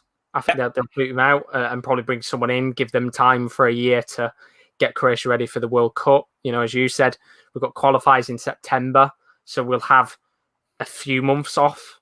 Yeah. And then we're back into qualifying action again. So it is the perfect opportunity for somebody new to maybe come in and take that Croatia side to a different level, because it's one of those situations. I wonder if it's not like a Poch scenario, but this manager Dalic has done everything he can with this squad, and maybe it's time to give someone else the mantle. And it's obviously different with international football, because you can't go out there and sign players. You've got a very small pool, but I think maybe it is time for Croatia to maybe change it up a little bit. But we'll have to see. We'll have to see, because I don't think, regardless, I don't think they played bad in this game. And for anybody else who's watching, I think both teams have played very good. And we're just seeing the fan part reaction from Scotland. Everybody going absolutely mental, as you'd expect them to, and rightly so. But for Scotland, on the other hand, they were expected to probably finish bottom of this group. Yeah. And the fact they're sat here today with 45 minutes to go, with a chance of potentially making it to the next round. I mean, if you're a Scottish fan, yes, there are people out there saying that, look, when they played England, they hadn't scored a goal. They'd only got 1 point. There's different expectations. Scotland, if you look at their world ranking, they are not ranked to the same level as England are. So you would expect England to be expecting big things. For Scotland, if they make it to the round of 16, that's a massive achievement for them. Yeah, 100%. I think when this group is drawn, I think Scotland were viewed as our fourth side team, possibly a third, depending how Czech Republic was going to come in there into the thing. But after that first game, I think some Scotland fans would have been happy with with a chance at going through in third. And then that draw against England, I think the confidence rocketed up from the players, but also from the fans. And then this game right now, 1-1, it's not good enough yet, but 45 minutes is 100% enough to turn the ties around for them. Yeah, exactly. Spot on. And I think they can do it. It all depends on how they come out in the second half because, well, Croatia are obviously going to come out similar to them with an attacking intent. It's just a case of which team has got more desire to go and get the match. And unfortunately for them, they haven't got extra time or anything to decide this game. It is a case of you've got 45 minutes. So we could see both teams booted out if they lose, which would make Hampden a very, very quiet place. And no fans will be celebrating because they'll both be booted out. But we'll have to see. We'll have to see because it's going to be a long 45 minutes for both fans, but it'll be a good 45 minutes for the neutral, no doubt. 100% including, I mean, we've got some games coming up tomorrow, if I'm correct. I know there's Advern, I don't know who's confirmed, but we have got some games coming up tomorrow. Yeah, indeed. So we've got second half coming up in about, 5-10 minutes, probably a little bit less. Slovakia, Spain, Sweden, Poland. That's going to be at 10-5 tomorrow. And then, well, if you want to do it, Rowan, you can, because I was going to do the 10-8 games. So if you want that one, then you're more than welcome. I'll do one of the late games if it was available. I'll take it. If you want one of the late games, you can. We've got Wales-Denmark, round of 16. That's one of the first confirmed games. That's on the 26th of June. Got a 2-day break. And then afterwards, the other game, Italy-Austria. We know who's going to be covering that game. It's going to be Kieran Ellis, isn't it? Italy-Austria, round of 16. That's on the 26th of June. 2 games, 5 and 8. And, of course, looking forward to it. We get to that stage of the competition where extra time and penalties can be on the cards, and that makes it even more exciting. That's it's sort of the chopping block time now. It's like, right, one game, go prove yourself. Boom, you're not good enough. Fuck off. Which could happen to us. I'm not going to relax. That probably will happen to us. I imagine. But yeah, some great games coming up tomorrow. I love the way most people wouldn't be annoyed that they haven't got either Slovakia, Spain thingy. But Sweden, Poland, and Slovakia, Spain, 2 incredible games. And in that later one, I'm guessing you want to do Portugal, France, because I'm very happy to do Germany, Hungary, because I haven't actually watched them on a watch-along yet. Yeah, I was going to let you have Germany. I wanted you to watch them. I mean, thank fuck I didn't watch the first game because I missed Mats Hummels' first own goal. I watched the second game and I watched them win 4-2. So surely, if I watch the third game, we can't go wrong. There we go. And Hungary, I had an absolute field day with the names, but could be a good sleep here, and I'm happy with that. And it means I can watch Slovakia, Spain, and root for Jakob Almada. It'll be a good game as well because, again, similar to Scotland, Hungary expected to be the whipping boys of that group, and they are still with a chance of making the knockout stages. And I mean, that would be the most incredible story of the Euros. I think not ever. But it would be up there as one of the biggest shocks of all time to go into that group. And obviously the chance is minuscule, right? The chance is very small. I'd love to see it. I really would. Obviously you don't. You want to see Germany go through. But if Hungary was to make it through, that would be one of the best group stage stories, if not the best group stage story there's ever been in football. Because you just looked at that group and I think most people are expecting Hungary 0 points, probably 0 goals, out. But what they've done is they've played so well, so defensively organised at the back. That Portugal game, last 10 minutes, dropped off, conceded 3 goals. Very disappointing for them, I understand. But the game against France didn't put a foot wrong apart from when the goal went in. It was the one time they switched off. And apart from that, I really can't wait to see them against Germany. And I bet you're excited for that game. Oh, I'm really excited. I can't wait to see Germany thrash them. Mats Hummels gets a hat-trick. With the way that they played against Portugal, that is a major confidence boost for Germany. They could play how they played against France, which wasn't as convincing. So it will be very interesting which German side comes. We've actually had some changes in this game, Josh. And it's a player we haven't seen before yet. It's Jordan Henderson. He's come on for Declan Rice. No Jadon Sancho yet. But good to see Jordan Henderson. I had a big smile on your face and everything. I thought there is a smile. Because Janko has come off and Peter Sevcich has come on. That's why. That makes more sense now. It was something to lure you into a false sense of security. But yeah, Sevcich has come on, and then Jordan Henderson has come on for England. So two changes from both sides. In terms of any changes here, we haven't had any changes. We had that one change, of course, probably about 20, 25 minutes in when Scott McKenna came onto the pitch. Grant Hanley came off with an injury. But apart from that, unchanged. Let's hope for a cracker. Let's hope for some goals, Rowan. Yeah, fingers crossed. I mean, we are back underway here. I've just refreshed it again because I was buffering a bit heavy, but we're all good. We're back. And it really means nothing, this game. It really doesn't. But it does at the same time. It's a problem with this game because you want to see your team and your nation succeed with England, but there will be English fans who are going, lads, I hope we lose this or we draw so we don't get well, it'll be losing, won't it?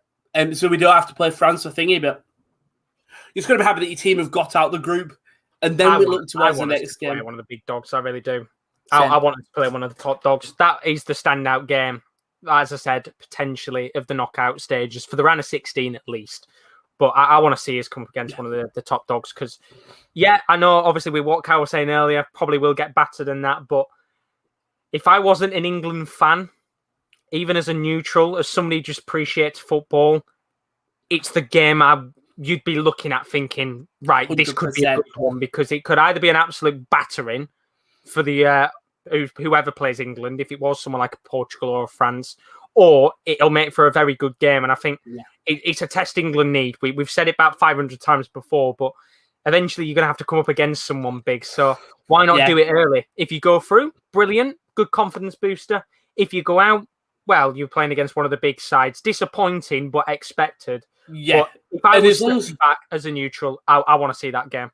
As long as if we do get a France or someone and we put up a fight, we don't sit back and we don't take the game to them. As long as we go out there, Pickford taking way long on his kick. Schick was lurking.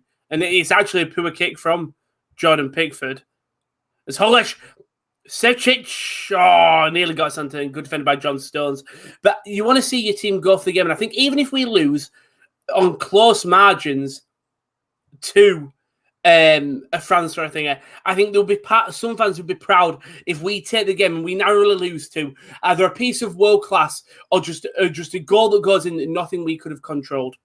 Yeah, and I don't know if we can still finish third or not. I don't think we can. I think it'd be very hard to. What goal difference would have to swing massively?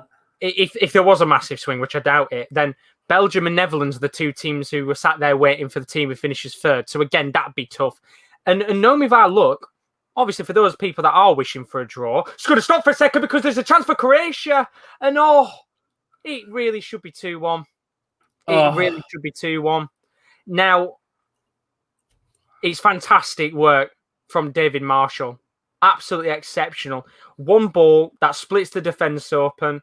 And I think it's a ball into Petkovic. I'm not going to lie, I'm not watching on HD because I can't. So it's very hard to see who's who. It was Gvardiol. This is why I watch it on HD. It's easy to see everybody's name. It was Gvardiol, the right left back, who came in, sweeping towards the ball. Marshall makes himself big, does really well. And if that was a striker, you'd have had that in the back of the net and it'd have been 2-1. But early warning signs for Scotland in the second half. Yeah. It's interesting what the rules on fouling is. Right. What do you think of this? So let's say, Derrida, poor crossing, it goes straight to the hands of Pickford. Saka's gone to make the tackle. And instead of making a tackle, he's bailed out so he doesn't clip the ankle with a foot or something. But as turning, he's turned his back and sort of his back and his shoulders gone into Derrida. Derrida's gone down injured.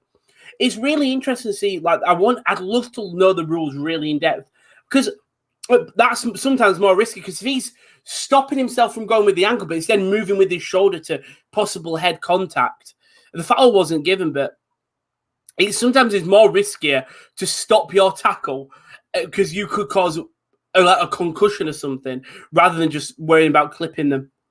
But I think as well, they'll probably just say it's contact anyway, regardless of the fact he's tried to pull out. They'll still class it as malicious contact, I guess. Yeah, that's the only way I can think of it. Nothing was given because Saka's not moving really at a major pace. As we did have a really good ball over the top, but Kane couldn't get control. But speaking of Harry Kane, inside the box, lays it off to Saka. Got to put a good ball in. Instead, he lays it off. Henderson puts a really nice ball in, but no England players are there. Let's have a look at what people have been putting in the chat. Let me just quickly scroll up a little bit. Chris saying, if Sterling was consistent, then I'll give him credit. When people call him world-class, they're talking utter nonsense. I don't like Neymar, but he's world-class. Sterling not in same postcode as Neymar. And then he put, as much as I fear France, Germany, Portugal, I'd rather play them early than wait to play them. If we somehow beat them, it gives us momentum. And that's statement win. I probably known with us, we'd beat them and then we'd lose to whoever we face the next round because that's just typical England. Peter then said, is Chris backtracking? He said, I said if we somehow beat them, Peter, don't get your hopes up. Stop bouncing on your inflatable England bouncy castle. And then Cal did ask us, would you consider this a failure if England don't make the final, or will that just be the media's doing? I would have said straight away it's the media's doing. I think what our media has got is very different to any other nation. And obviously, I don't read other nations' newspapers and articles to know what they're saying. Are you telling me you're not listening to the Hungarian radio stations, Josh? No, unfortunately, I'm not reading Ella Key in the morning either, unfortunately. But in terms of their media, I don't see their media expecting England to go out there and win things. And maybe for France and for Portugal, and that, yes, the expectation will be to win. Understandable. They deserve it.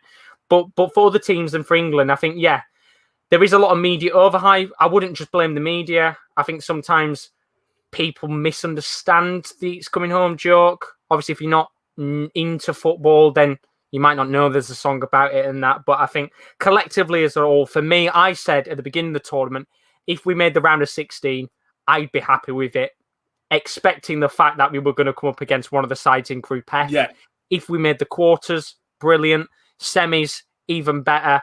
Final, obviously, that would be unbelievable if they did that. But I think there's still a long way to go with this squad. I just don't think should be in Southgate. No, I think it's weird. The English media. Oh, Souček, it was a good ball across, but it just went past all the English players, past Thomas Souček, and then Saka got a foot to it and cleared it. But a good testing ball. And I tell you what, since Peter Cech has come on, the intensity has changed a little bit from Czech Republic or Czechoslovakia, Czech Republic. Because what they're doing is, which is very smart, is England who drifting men across to the right a lot, which has allowed Sevcik space so they can ping it across to him. And if they don't drift across, Sevcik is leaving the left so open and he's just pushing to the right and causing England to drift right. And if they could utilise this, we could see a Czech Republic goal. It's a good chest down by Souček to Sevcik. One former Slavia to another Slavia man. That's a heavy touch by Walker, but just gonna get through to Harry Kane. So close. Might have a chance for Croatia to come forward. It's going to be Brozovic. Plays it to Juranovic, into Vlasic. Chance at the edge of the box. It's a poor, weak effort straight into the hands of Marshall. And I will say, first 10 minutes, Croatia looking the better of the two sides in the second half. Scotland not shown much, if any, threat on goal yet for Croatia to really be tested with. And Croatia trying to get that nice early goal in the second half to really put Scotland under pressure. But Chris saying in the chat, media's doing their bunch of prawn sandwich eaters, love overhyping us, scabby English media. I was trying to wonder there, English media's doing their bunch of prawn sandwich. I don't get that first part, but I do get what you mean. He's calling the media prawn sandwich eaters, and they're saying they love to over. Is that what it is? I'd assume that's what it means. And then Dad's saying, I think we could beat France or Germany or Portugal. Yes. But if we played them 100 times, we'd beat them once. As Perisic is in, and there's a good chance, might be still a chance here for Croatia. Ball comes towards Petkovic, fluffs his line. Brozovic at the edge of the box. Flags offside, up for offside anyway. But I think, yeah, if we played France, Germany or Portugal 100 times, we'd probably beat them once. Yeah. That's all I'm going to say. And if it happens, hopefully this time is our once, if we do play them. But yeah, I think it'd be interesting to see if we do get them, because it'd be I'd want to know what Southgate would do. Would Southgate go with good old trusty Sterling, Kane, Foden? Or would he use how Saka has played this game and how Grealish has played? Also, we don't know if Mount and Chilwell will be available for the next game, so Grealish may end up actually starting. But we don't know how if he'll choose Foden or Saka. Because right now, you would probably choose Saka if we're going off base performances. But I feel like Foden didn't really need to be dropped. I really didn't. I feel like he could have sat on the bench and maybe come on for Saka. I don't know whether it might be fitness or something, but we've got decent depth in attacking. And I don't envy Southgate's position. So it will be interesting if we do make it through and end up playing one of these big teams like a Portugal, France, or Germany. It will be very interesting how he lines up. I think, if anything, it's going to be Germany or Portugal. I don't think it's going to be France. I think France will finish top. Obviously, Portugal, depending on what happens, could go into it maybe with 2 defeats. Obviously, if things, the way they need it to go, if they were to finish second and maybe lose, is obviously then Hungary would have to beat. Oh, no, but then even then, Hungary would go second. So, I mean, there's a chance we could play Hungary. You never know. But imagine England v Hungary. That'd be an interesting game because I think with the way that Hungary have played, they'd go in that with absolutely no fear whatsoever. But I think my worry is probably more if we play Portugal than Germany. Obviously, I still be worried about Germany. But when you've got Ronaldo, you've got Bruno Fernandes, you've got João Felix, Nunes, Cancel, Pep, Ruben Dias, Rui Patricio, Diogo Jota, Cristiano Ronaldo, Renato Santos, Palhinha. When you've got all the Portuguese, I'm guessing you don't have TikTok, do you? No, I don't. Do you not know who FC Wonder Kid? You don't know who FC Wonder Kid are then? Sorry. That's all right. FC Wonder Kid, they're a TikTok group, channel, and it's this American guy, and then I think he's Portuguese or he's English, but it's just the way he pronounces the Portuguese players as they're pronounced in Portuguese, like Nuno Mendes and like Pepe and Ruben Dias. But he says it just like Nunes, Ruben Dias, Pep, João Cancel, Renato Sanches. He pronounces it so thick Portuguese. Pronounce it, isn't it? And I can't hear it any different now. Like if Nuno Mendes played, I would know how. I have no other option to call him Nunes. And I'm not even Portuguese. I would have to. Like that's how they pronounce it. I guess obviously the English have got a very horrible way of just pronouncing players how they want to and not actually appreciating. Bruno Fernandes. They're actually, yeah, exactly. Bruno Fernandes is the best example of it. But I'd be worried about Portugal because they've got so much attacking talent and flair that they can bring on.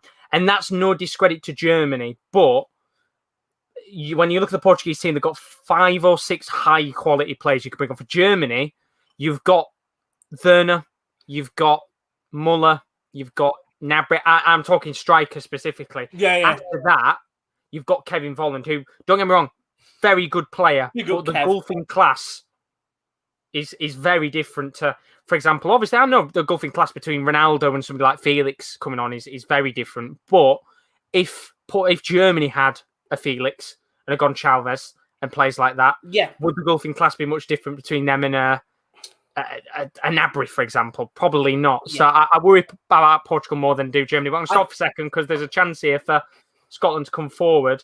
And that original chance earlier, by the way, is going to be a free kick here for Croatia. John McGinn was at the near post. Would say it was a tap-in, but it was more of a having to stick a foot out while the ball was being crossed. It was an awkward one, but Scotland's probably first real chance the second half with about half an hour to go. Yeah, we've got 2 subs warming up. Well, not even warming up, ready to come on. And it's Král and Holek. Obviously, the young striker for Sparta Prague. They will both be coming on. I presume it'll be for Tomáš Holeš and Lukáš Mažupuš. So both Slavia players drop out. I think that's what they've done. And now this will be interesting if Southgate changes up because we saw the problems that Král and Souček created against Scotland and Croatia because that 2 midfield, I think Tomáš Holeš is great. It's a great ball in. Pickford's out to punch it out. And great defending from Jordan Henderson who gets it out. That's a lovely ball. But we saw Kralland Souček cause problems, and it will be to see if Southgate will change up and see who he brings on to affect this.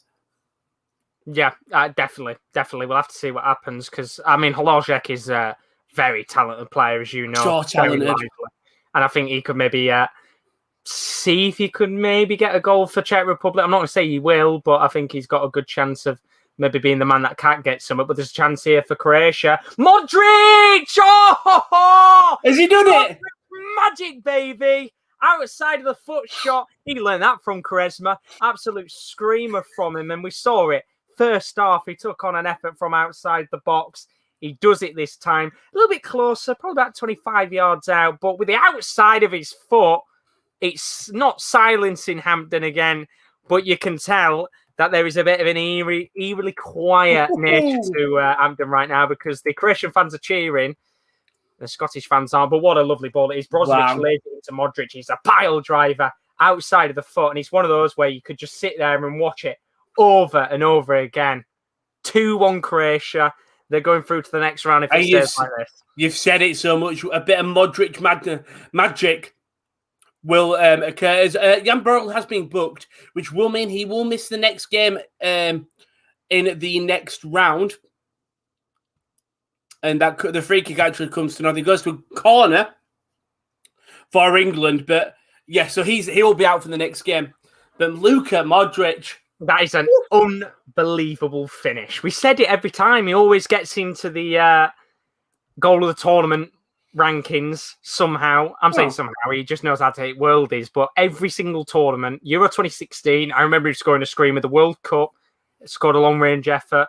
Obviously, the last year, as I said before, hit a volley from about 30 yards out. He's got sheer class when it comes to scoring outside the box, but that was just a beautiful outside of the foot finish. And you'll see it in a second, Rowan. Oh, yeah, I'll eventually see it. And Croatia, that should give them the confidence, I think, because that now does put them into third. It's been one of the best. We'll see if they can hold on. It's been one of the best midfielders in the world. Oh, 100%. It's bad like that. I said it was 100%. And I said that it was a corner for England. It wasn't. The foul was actually given on Souček by Sterling. And Czech Republic coming forward here. Holeš to Schick. Not got much space. Finds Thomas Souček, who will ping it across this right-hand side to his West Ham teammate in Vladimir Soufal.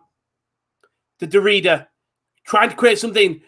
Czech Republic here. And there's been a late challenge by Harry Maguire. Referee's waved away immediately. And Thomas Holeš is still down injured. He's still down. Sevcic lays it off to Majupush. Okay. There's some cheering inside England.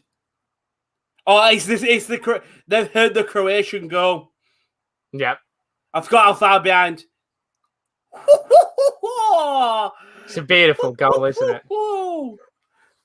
It's a beautiful finish. That is lovely.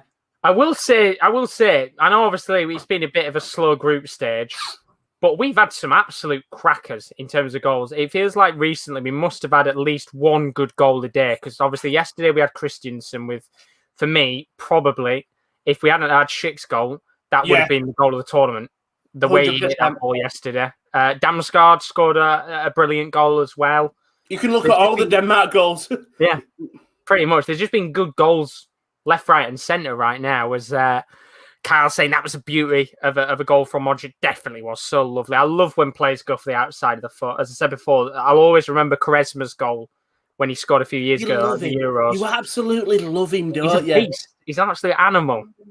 Absolutely incredible player. Subs have been confirmed. Adam Hodlak will come on for Mazrapus, and it was actually not Holeš who were coming off. It was Derrida for Crow. Yeah. So Crow will come on for Derrida. Crow played a bit further up the pitch, but again, there's a reason he's being linked to West Ham. West Ham love their Czech Republic players, and he's another one. He's got a call for Scotland, by the way. Oh, who's come on? I thought you said a sub. No, corner. I thought you said a sub. I was like, oh, who's come on? No, you're all good. Before it's taken, Chris, but don't worry, Scotland fans, you did the we drew with 0-0 with England trophy. You saw the great tournament. Let's see if they can get a goal here. Ball's lobbed in. going to come towards McGinn. He's had to play it out because it was a pretty poor ball. And in the end, Scotland have got ball back, but it's going to be the halfway line. McTominay dinks the ball long. It's actually done really well. It's picked out O'Donnell. Takes a lovely first touch, goes down, free kick, and in a much better position. Similar to the one that we had in the first half, where it was on the right wing. And it's getting a little bit feisty now. Referee's having to come over and just calm a few players down. I think it's going to be maybe a card coming out here in a second, but it was Gvardiol and O'Donnell who've just been kind of talking to each other, a little bit of pushing and shoving going on. But if they can work something this time, on the right wing, this is in a prime position for a player of Robertson's quality to whip this in. We're seeing a sub, Josh. Is it Mr. Sancho? And it's the Borussia Dortmund player. It's Jude Bellingham. Jude Bellingham, yay! It's Rashford and Bellingham. Still no signs of Jadon Sancho coming on. I don't. As Raheem Sterling's been bodied to the floor by Vladimir Coufal. I really don't. I don't think he's coming on. Free kick though for Scotland here. Armstrong and Robertson stood over it. I think Robertson probably more likely to take it. Armstrong's going to take it. Ball lobbed in. Punched away by Livakovic. Out to the edge of the box. McGregor again. And, well, this time it's not what he'd like. He would have loved to have rippled the back of the net twice. But, unfortunately, lightning didn't strike this time. No. I just can't believe that he's not come on. I really can't. Yeah, I honestly don't understand it because I think any other international side, maybe apart from 3 or 4, he'd go straight into the team. And Raheem Sterling is going to come off for Marcus Rashford, which does allow Sancho to come on for Saka. I hope he does. Yeah, and I think Jude Bellingham will be coming on for probably Jack Grealish. I would presume. I didn't see the number, but I would presume Grealish. Another corner. Yeah, it was. 22 minutes left on the clock. Robertson is on it. Needs a world-class ball from a world-class player. Lobs it in. Much better ball, and it's bobbling inside the box, but it's booted away eventually by Juranovic. And that was a chance for Scotland to get something there. And I think it came towards McGinn, who's been very lively in this game, but just unfortunately wasn't able to get a touch. And we know that what Robertson can do. He's a class player on his day. He's got the ability to be able to whip in high-quality crosses and get dangerous moments. And we've seen throughout this tournament, when weaker nations have world-class players, we saw Alaba putting a few good crosses for Austria to get goals. I think we've seen Robertson put a few crosses in. And unfortunately, he hasn't got a goal from one of them yet, but still time. Yeah, still enough time. And we've just had a penalty shout here. Maguire went down in the box, pushed in the back by someone, and there were loud cheers from the England fans and from Harry Maguire screaming. And I haven't heard anything of a VAR check, so it looks like it's not going to happen. But it'd be very... I didn't see the challenge, but it sounded like a push to the back of Harry Maguire. It's getting feisty, this game. About to say, I mean, Scotland need to fight for it now. There's a bit of pushing and shoving going on. I think, I don't know what McGinn or Robertson said, but Vlasic keeps going up to Robertson and saying something to him, and he looks very, very annoyed. But there's going to be a change here. Ryan Fraser's coming on. Stuart Armstrong off. Obviously, a little bit more urgency up top. Yeah. Ryan Fraser not had much football this season at Newcastle because of injuries, but he's certainly a player that has got a bit of flair about him, a bit of pace, as Gvardiol's also down. So I think we're probably going to see a change there as Andre Kramaric has come on as well. He's come on for Bruno Petkovic. So good to see Kramaric come on. A little bit disappointed with him because he had such a good season at Hoffenheim, but he's not done anything for Croatia. But I say one of his better seasons in the league, and I don't know, hasn't done much from it. I mean, Croatia partly haven't done much really in this tournament at all. But no. Kramaric, you would have thought he could have been one of them standout players ones to watch. We talked about. I think when you look at the team as well, it's so well balanced. They've got a world-class midfield, a strong attack. You would have thought they'd have done better in the group stages. Yeah, you really would. But as it stands right now, they are going through, and the next round could change everything for them. I saw the penalty shout, and Burrell is holding Maguire's hand, and he's got his hand holding Maguire's hand, and he's got the back of Maguire's shirt very tight, and it does seem to be a bit of a push. So there was a shout for England for a definite penalty. As Jude Bellingham, I think. Oh, it might be Marcus Rashford. Great pressure on Krau and Kraus to kick the ball out.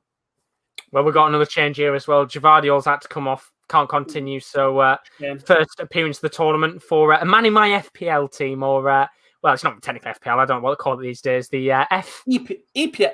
No, it's not the EPL, is it? Yes, I don't know. The Euro Fantasy. Yeah, Euro Fantasy. There you go. Yeah, Borna Barisic has come on. First appearance of the tournament. Of course, knows these areas quite well, being a Rangers player, but 19 minutes left, and I think he could be a good danger for Croatia.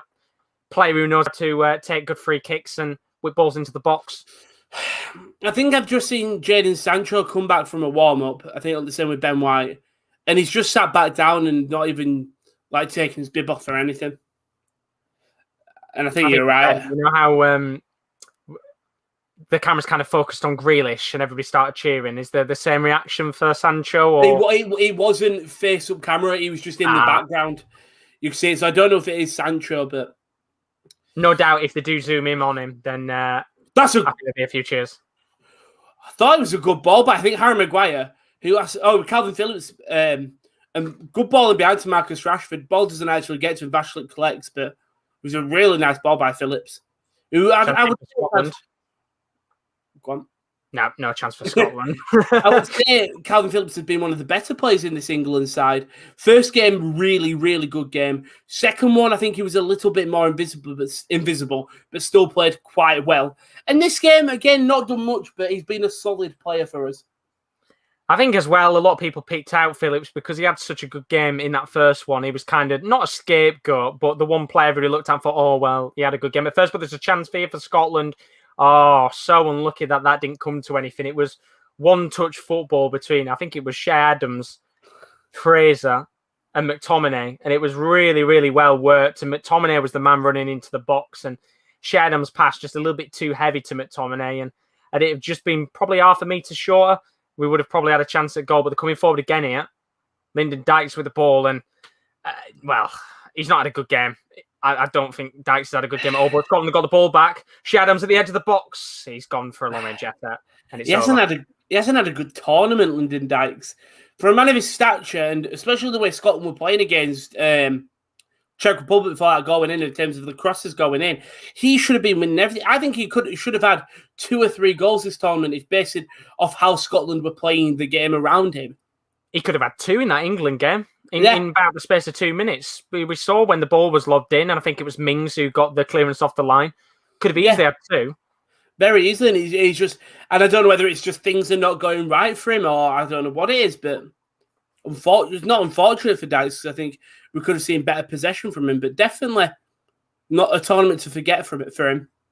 I mean, he's still a threat. He's still a very good threat to have, but it's just one of those. I think he could have done so much better with the opportunities that he's had, and he's looking all right for now. He looked a little bit gingerly a moment ago. He kind of got him for a tackle, but he'd overstretched a little bit, and he looks all right for now. But whether that becomes something to keep an eye out on, I don't know. But Daz has asked in the chat, who do you think will win Wimbledon this year without Nadal? It's Djokovic. It's 100% Djokovic or Federer.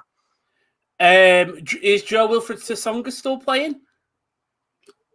I couldn't possibly tell you. But if he's playing him. Yeah, Tsonga's going to win. What's the Aussie guy as well? Is he Aussie? He loves to talk. Nick Kyrgios. Yeah, him as well. But he wins through shit elsewhere. He doesn't actually play a game of tennis. He just, I don't know. Just wins through talking. It just gives everyone, like, not even COVID, but it gives them all the symptoms. And so that he just gets buys to the final. I mean, that would be the most... I wouldn't say incredible way to go through, because I don't think any fan would be happy if that happened. But one of the better sports, though, isn't it? If like COVID-wise, one of the better sports for it. You don't make any touching with each other, apart from the tennis balls, and you're rarely touching that with your hands. True.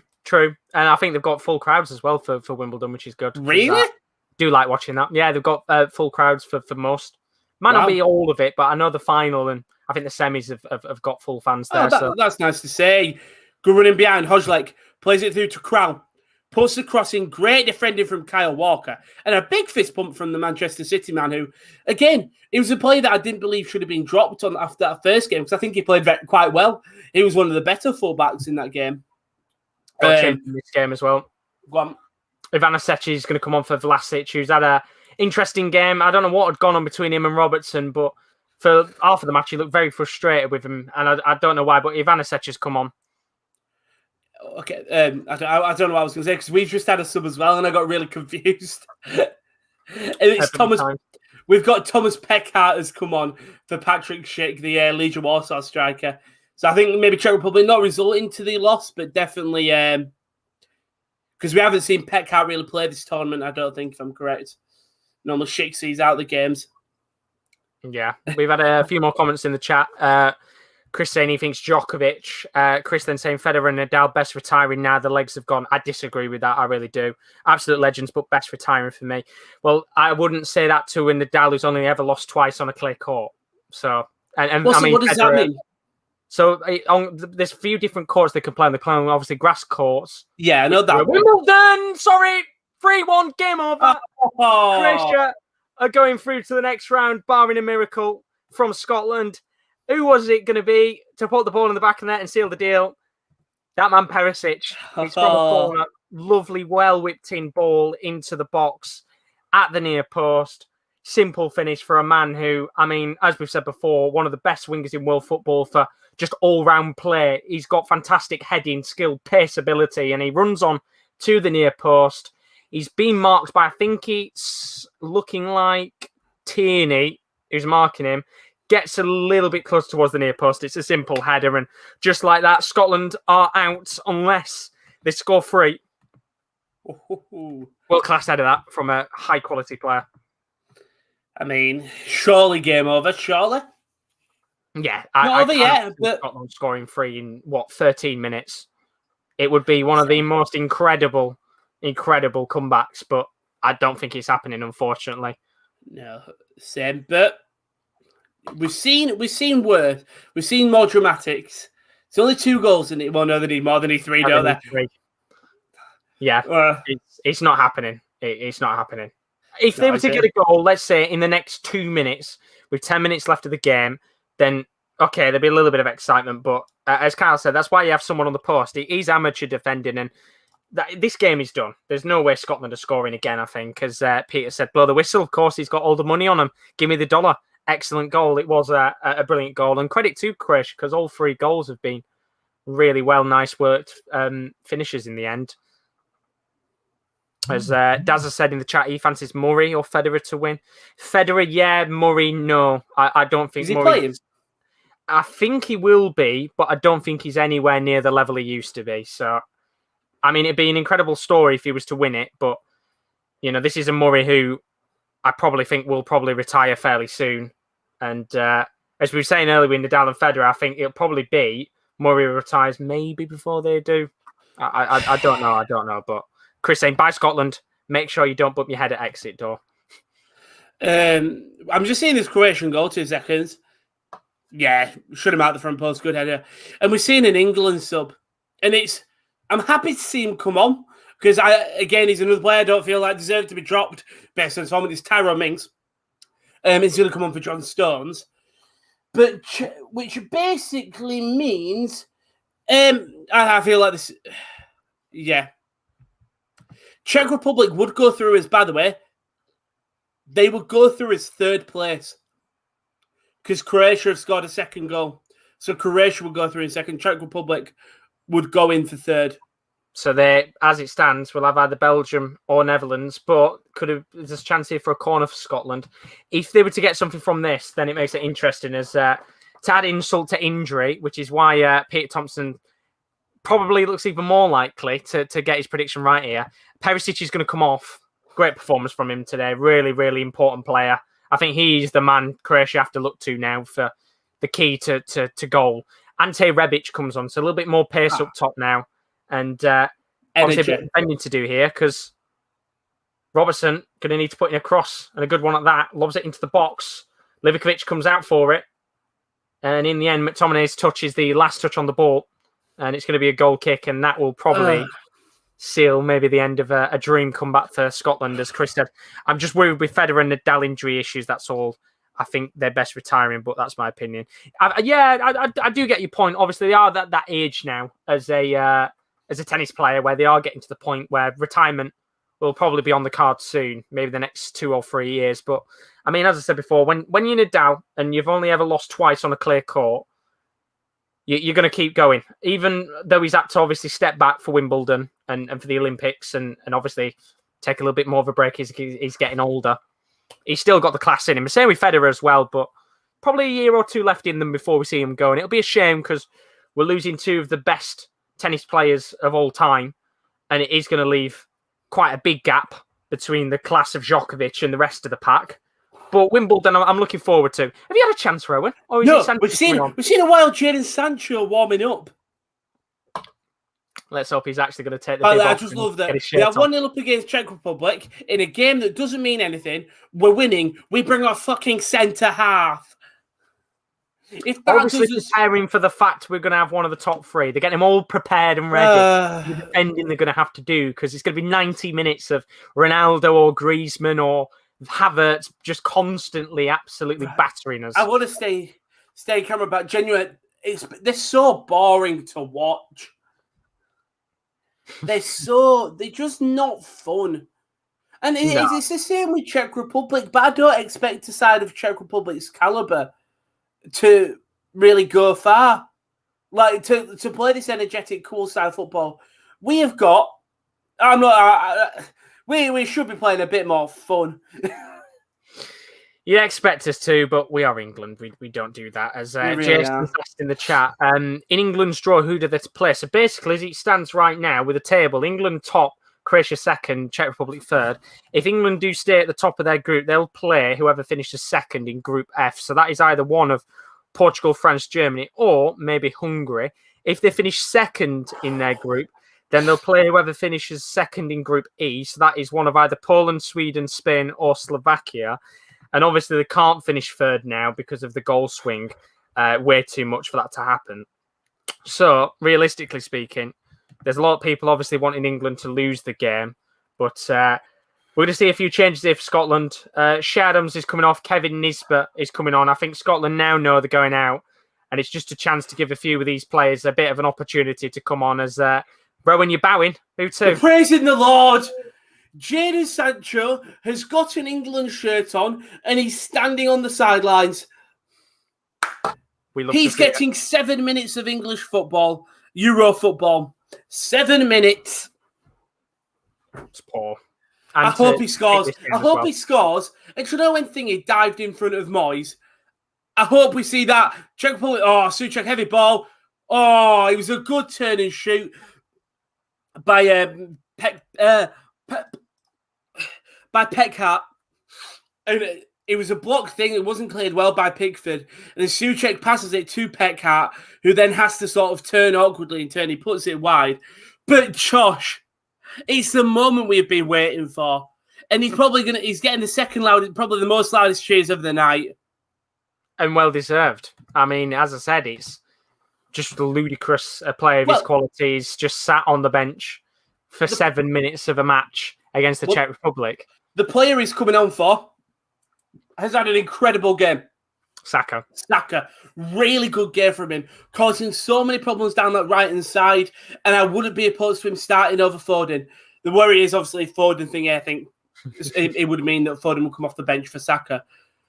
Thomas Hollesh has come on, and Sean Dyche's favourite striker, Matej Vydra, has also come on. But we have got a Jadon Sancho cameo for 6 minutes.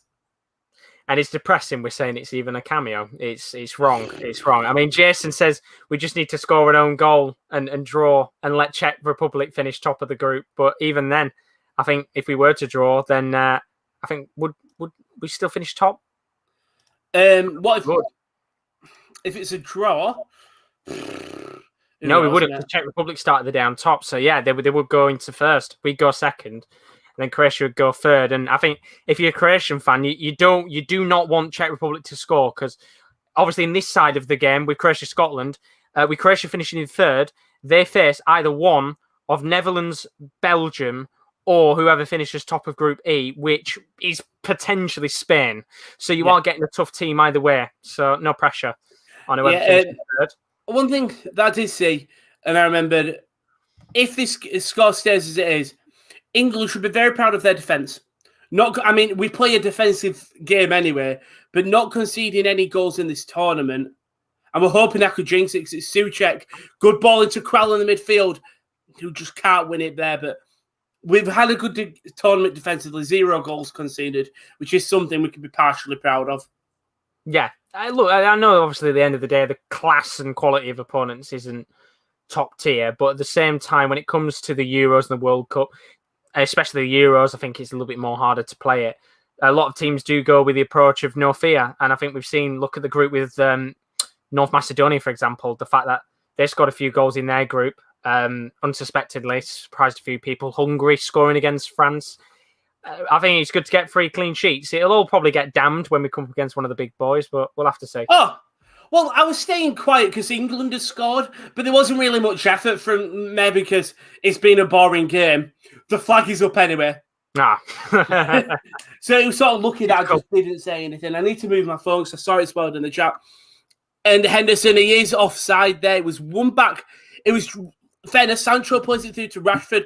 Rashford drives in the middle, tries to get it across. And then Peter Sevcich is just dispossessed by Jude Bellingham. And Henderson just in behind the defence. He is offside. And he goes for the shot. He takes the deflection of Callas. But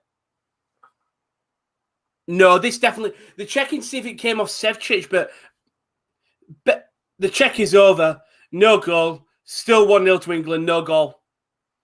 Shame, because at least they'd have had another goal on the board for what's not been a great game. As we're down to the last 2.5 minutes in this match between Scotland and Croatia. And as you would expect, Hampden has gone silent. There's a very few Croatian fans obviously cheering on their team, celebrating that they are through to the next round. A few fans actually leaving the stadium now for Scotland. On what's been a good game, don't get me wrong. I think for a Scotland fan, very disappointing you're going out of the competition.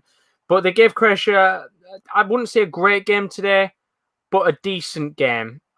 They didn't take the chances when they should have.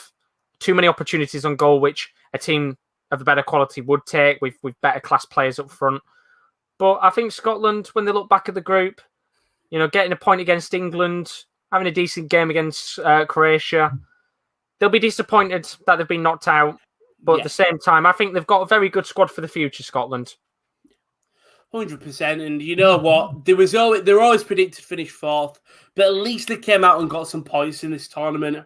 And they're not the worst. They've done one better than North Macedonia, I suppose, is what they can take away with them. And as well, the longest wait, I think, for well, I'm not saying the longest wait of any international side in a tournament, but it's a long, long wait to have been able to get here. And, they've had their fair share, played in Hampden. I think they played a game away from home. I can't remember Wembley. where they played it. Oh, it's Wembley. Wembley. There you go. So they've had a few experiences, which have been exciting, but it's a shame for them. As for Croatia, as I said before, this might be the confidence booster that I need. And I'm really, really looking forward to seeing who they get because, obviously, if they do finish second, they could maybe get someone like a Poland or a Slovakia. And that side of the draw would be very exciting. A Croatia-Slovakia match. It's very exciting. It would be really exciting. As we're seeing challenge fine Ian, it was there was a possible foul on Shaw with the referee waved it immediately, and once it weren't given, Kral absolutely crunching through Jude Bellingham. He caught the ball and it was great, but lovely challenge. And Bellingham didn't react too nicely. And he's got a temper on him, Bellingham, and not really reacting the nicest of ways to it. But 1 minute and 10 seconds left. Game's probably done. 5 seconds left of 90 minutes in this game. Probably not going to get much additional time. Daz did ask, how long do you think is going to get added in your game, Rowan? There's 4 minutes here. Nothing. No, it's been that boring. Maybe 1 minute because a couple of players have gone down. Yeah, that's fair. Is Tubes is in the building? How do you, mate? Oh, you're good. He says, sorry, lads, just woke up. Don't apologise. We know it's late where you are. Hopefully you are all good as always. Sean saying fought the Czech Republic defender. Played at the ball. Might be wrong. Chris saying... It was that Henderson goal. Because it looks like Sevcich has kicked it back, but it's Bellingham's put a foot over and kicked it first. They got all of the ball. Chris saying, I predicted Croatia to reach quarterfinals start of the tournament. And with the way that it's looking, Obviously, there's still a chance they could come up against Spain if they finish second, which would be a very exciting game. I don't know if that can happen or not, but I kind of want that to happen now because that'd be a very lively game. But quarterfinals is a very good shout for them. They've got a good side of the draw. As for Tubbsy said, boring game. Not necessarily mine, but I think for Rowan, you've not had the great game. We've just got 3 minutes out of time. We had that one goal, and that is it. Really, there's been nothing. It's been poor. It's been boring, Tubbs. It's been a really boring game. But in the long run, obviously the win, top of the group, means that an exciting game will be coming because you can't do what we've done against the likes of France, Portugal, and Germany now, can you? No, you really can't. And I can't wait. I really can't. It's going to be really interesting to see how we play against these bigger, higher tier sides. 100%. And that game will be played next Tuesday. So we've got a week to wait till that 6:00 game as well. So no doubt somebody will be trying to get their hands on that game. I don't think I can actually do it. So somebody might be free to take that one. As for the other ones, obviously, we'll find out over time. Scotland got a chance here, though, for a second goal. Good chance to come back at McTominay. Got to go out for a corner. Maybe a chance here to get a consolation goal at best. We've just had that. It was a good opportunity. 4 Czech players going up against 4 defenders. Král, there is a lot of space for him, but he just goes for the shot instead. He plays it over the crossbar. As Tubbs did say, how did Jude play, first of all? Played actually okay. I mean, not done much, really, but fighting and winning. And then I'll answer this. Sancho Subright, yes, mate, he got 7 minutes of football. Opportunity your game, though, Josh. Yeah, Scott McKenna should be free too. Very, very good ball into the box. Pretty much in the middle of the inside of the box. McKenna got a free header. Should have put that in the back of the net. And look, wouldn't have meant anything in terms of the game. They'd had a minute left to try and pretty much kill Croatia's hopes and dreams. Obviously, that's all they can do now. But at the end of the day, job done for Dalic. And with a minute left on the clock, their eyes will be on tomorrow's action to find out who they face. It's what you wanted to see from a team like Croatia, because I think as much as a couple of fans would have wanted Scotland to go through, Croatia are a good side, and it would have been a shame to see them go out. But good to see that they've come out and really performed against Scotland, and a tournament to forget for them, Scotland. Well, not to forget, but it will be a memorable one. I think they'll remember it because of the England game. I do. I think that was a memorable match for them. They played very well in that game. And that moment, of course, with McGregor will be a memorable one as well. You know, as much as we can sit there and say they've not had a great tournament, we do sit there and still revel over the Trippier goal that he scored and the game that we lost. So I think obviously Scotland's fans as well remember that goal, because there's a lot of fans in that stadium. Let's not forget that will have never seen Scotland at an international tournament. They won't be old enough to be there. I think it's 28 years since the last time they were in a tournament. So generations have come and gone, and the younger age of fans aren't sadly going to be seeing Scotland going through, because full time, whistle's blown, and Luka Modric drops to the floor because his goal and a host of other ones have sent Croatia through to the next round. Full time, whistle blows over here. And in what was a boring game, England do top the group with a 1-0 victory. Czech Republic didn't look as threatening as they have in previous games, but in a game, it didn't really mean much. You're right. Yeah, I was going to start reading out the groups. If you want to. Yeah, England do top the group on 7 points. Croatia then do finish second on 4, and Czech Republic finish third in the group. This is all based on goals scored. So with Croatia scoring 3, that puts them ahead, because head-to-head was same. Scotland do bow out of the competition, though. Do you think Czech Republic will be a little bit disappointed they finished third? Because I think you can look and say, over the 2 match days that they had, you know, good game against Scotland, very good result. Good game against Croatia, probably a little bit disappointed they didn't get more in that match. Do you think they'll be a little bit frustrated that they didn't finish in the top 2? I think they'll be disappointed that they didn't finish on 5 points, yeah. Scotland, I think going into this tournament, they would have thought, okay, Scotland are a side we can beat. And I think, unfortunately, that was how a lot of teams would have been viewing Scotland. I think Croatia was a game that said they probably could have won, but would have took a draw, and they did that. And then the way this game was it was going quite boring. Eventually, the tides did turn in England's favour majority. Czech Republic with a couple of chances, I think looking back, they would have probably thought they could have finished top or even second, but they finished. At least they're going through, and I think for Czech fans, that is what they would have wanted. I don't think they wanted to play pretty thing. They just wanted to get through, and that's what they've done. And they'll go on to face whoever.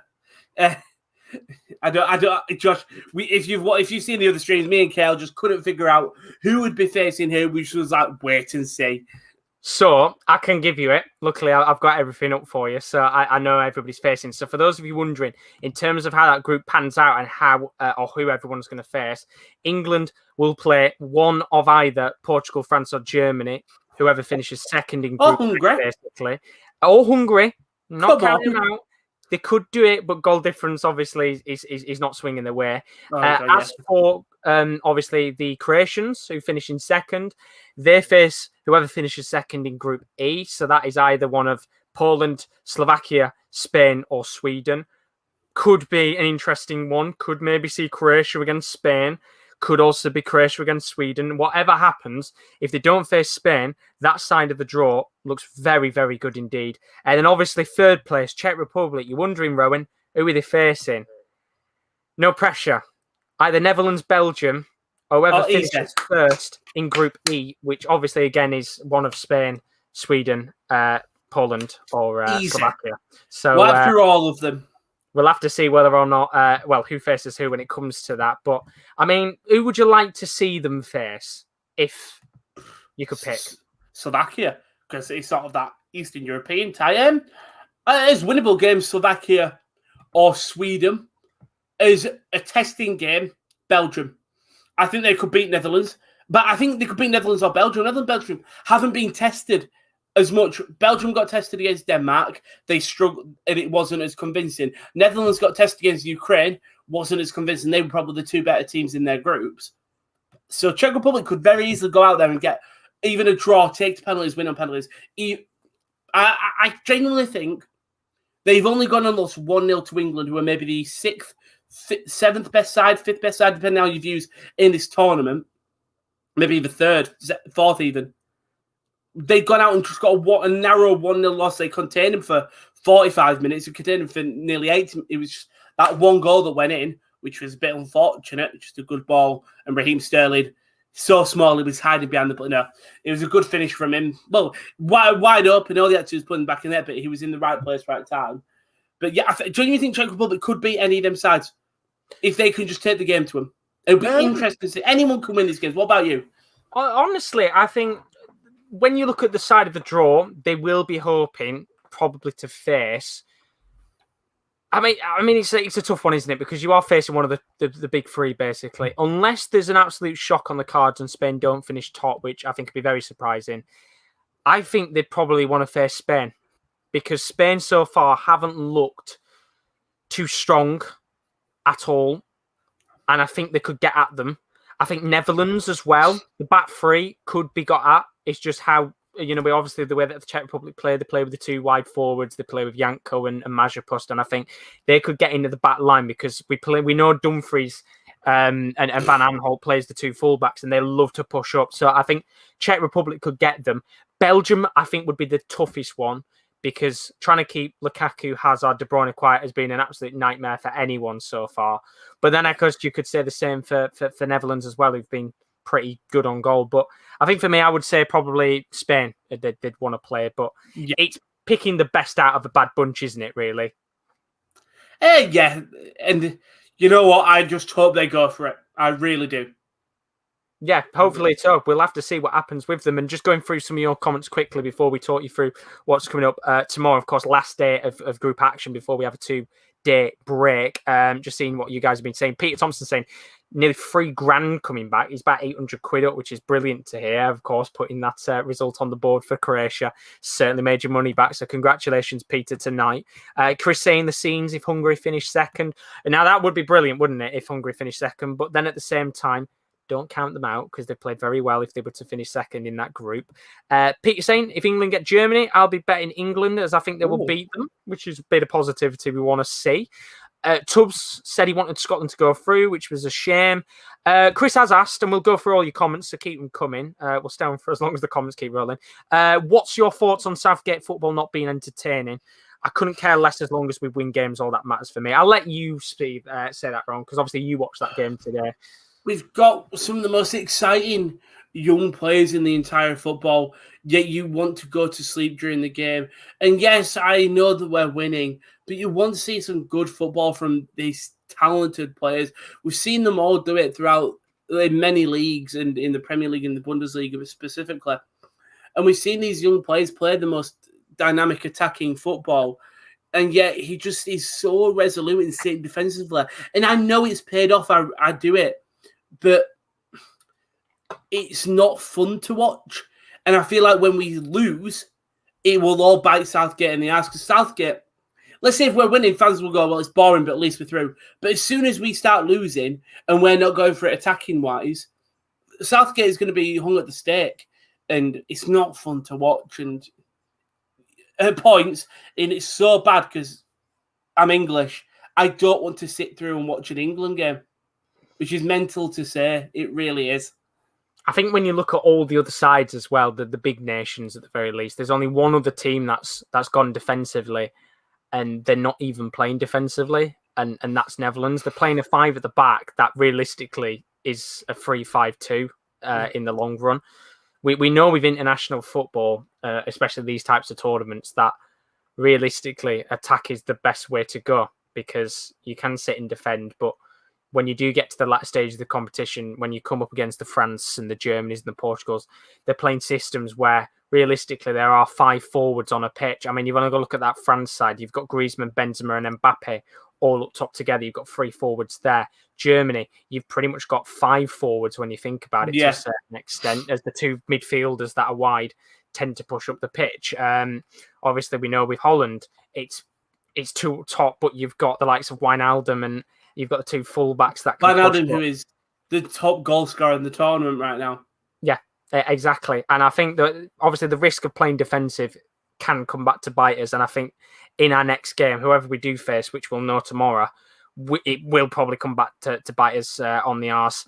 Chris, though, saying good win against dangerous team up the 3 Lions. Peter saying that if we do go through to the next round, I was saying about Sweden, but obviously we're not facing them now. No. And then looking at the rest of your comments as well, Kyle saying obviously they've got a rest in a few days, which does lead us to what's coming up next, as Tubbs nicely asked in the chat.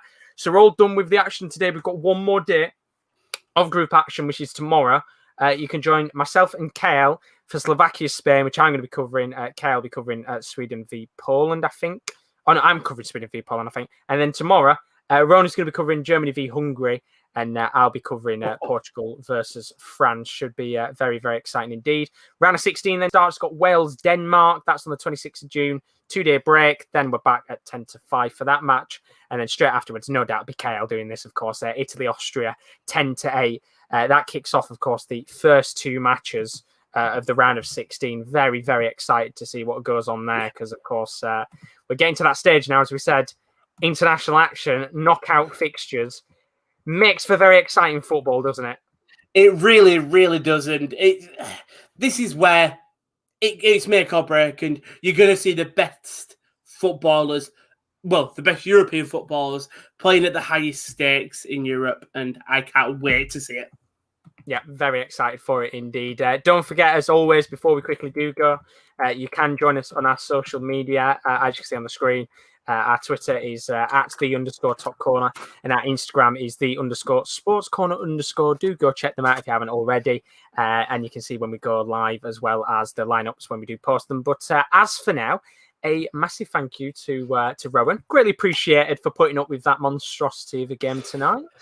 Thank you for having me, Josh. At least you got a good game. I got to watch Sancho. Sancho got to come on for 7 minutes. Hopefully tomorrow it'll be better because we'll be back tomorrow again from 10 to 8 for Germany-Hungary, which Rowan's going to be watching. And then, of course, I'm going to be watching the match between Portugal and France. But then I'll be back again tomorrow as well, about 10 to 5. It'll be myself and KL. KL's going to be watching Slovakia up against Spain. I'm going to be watching Sweden against Poland.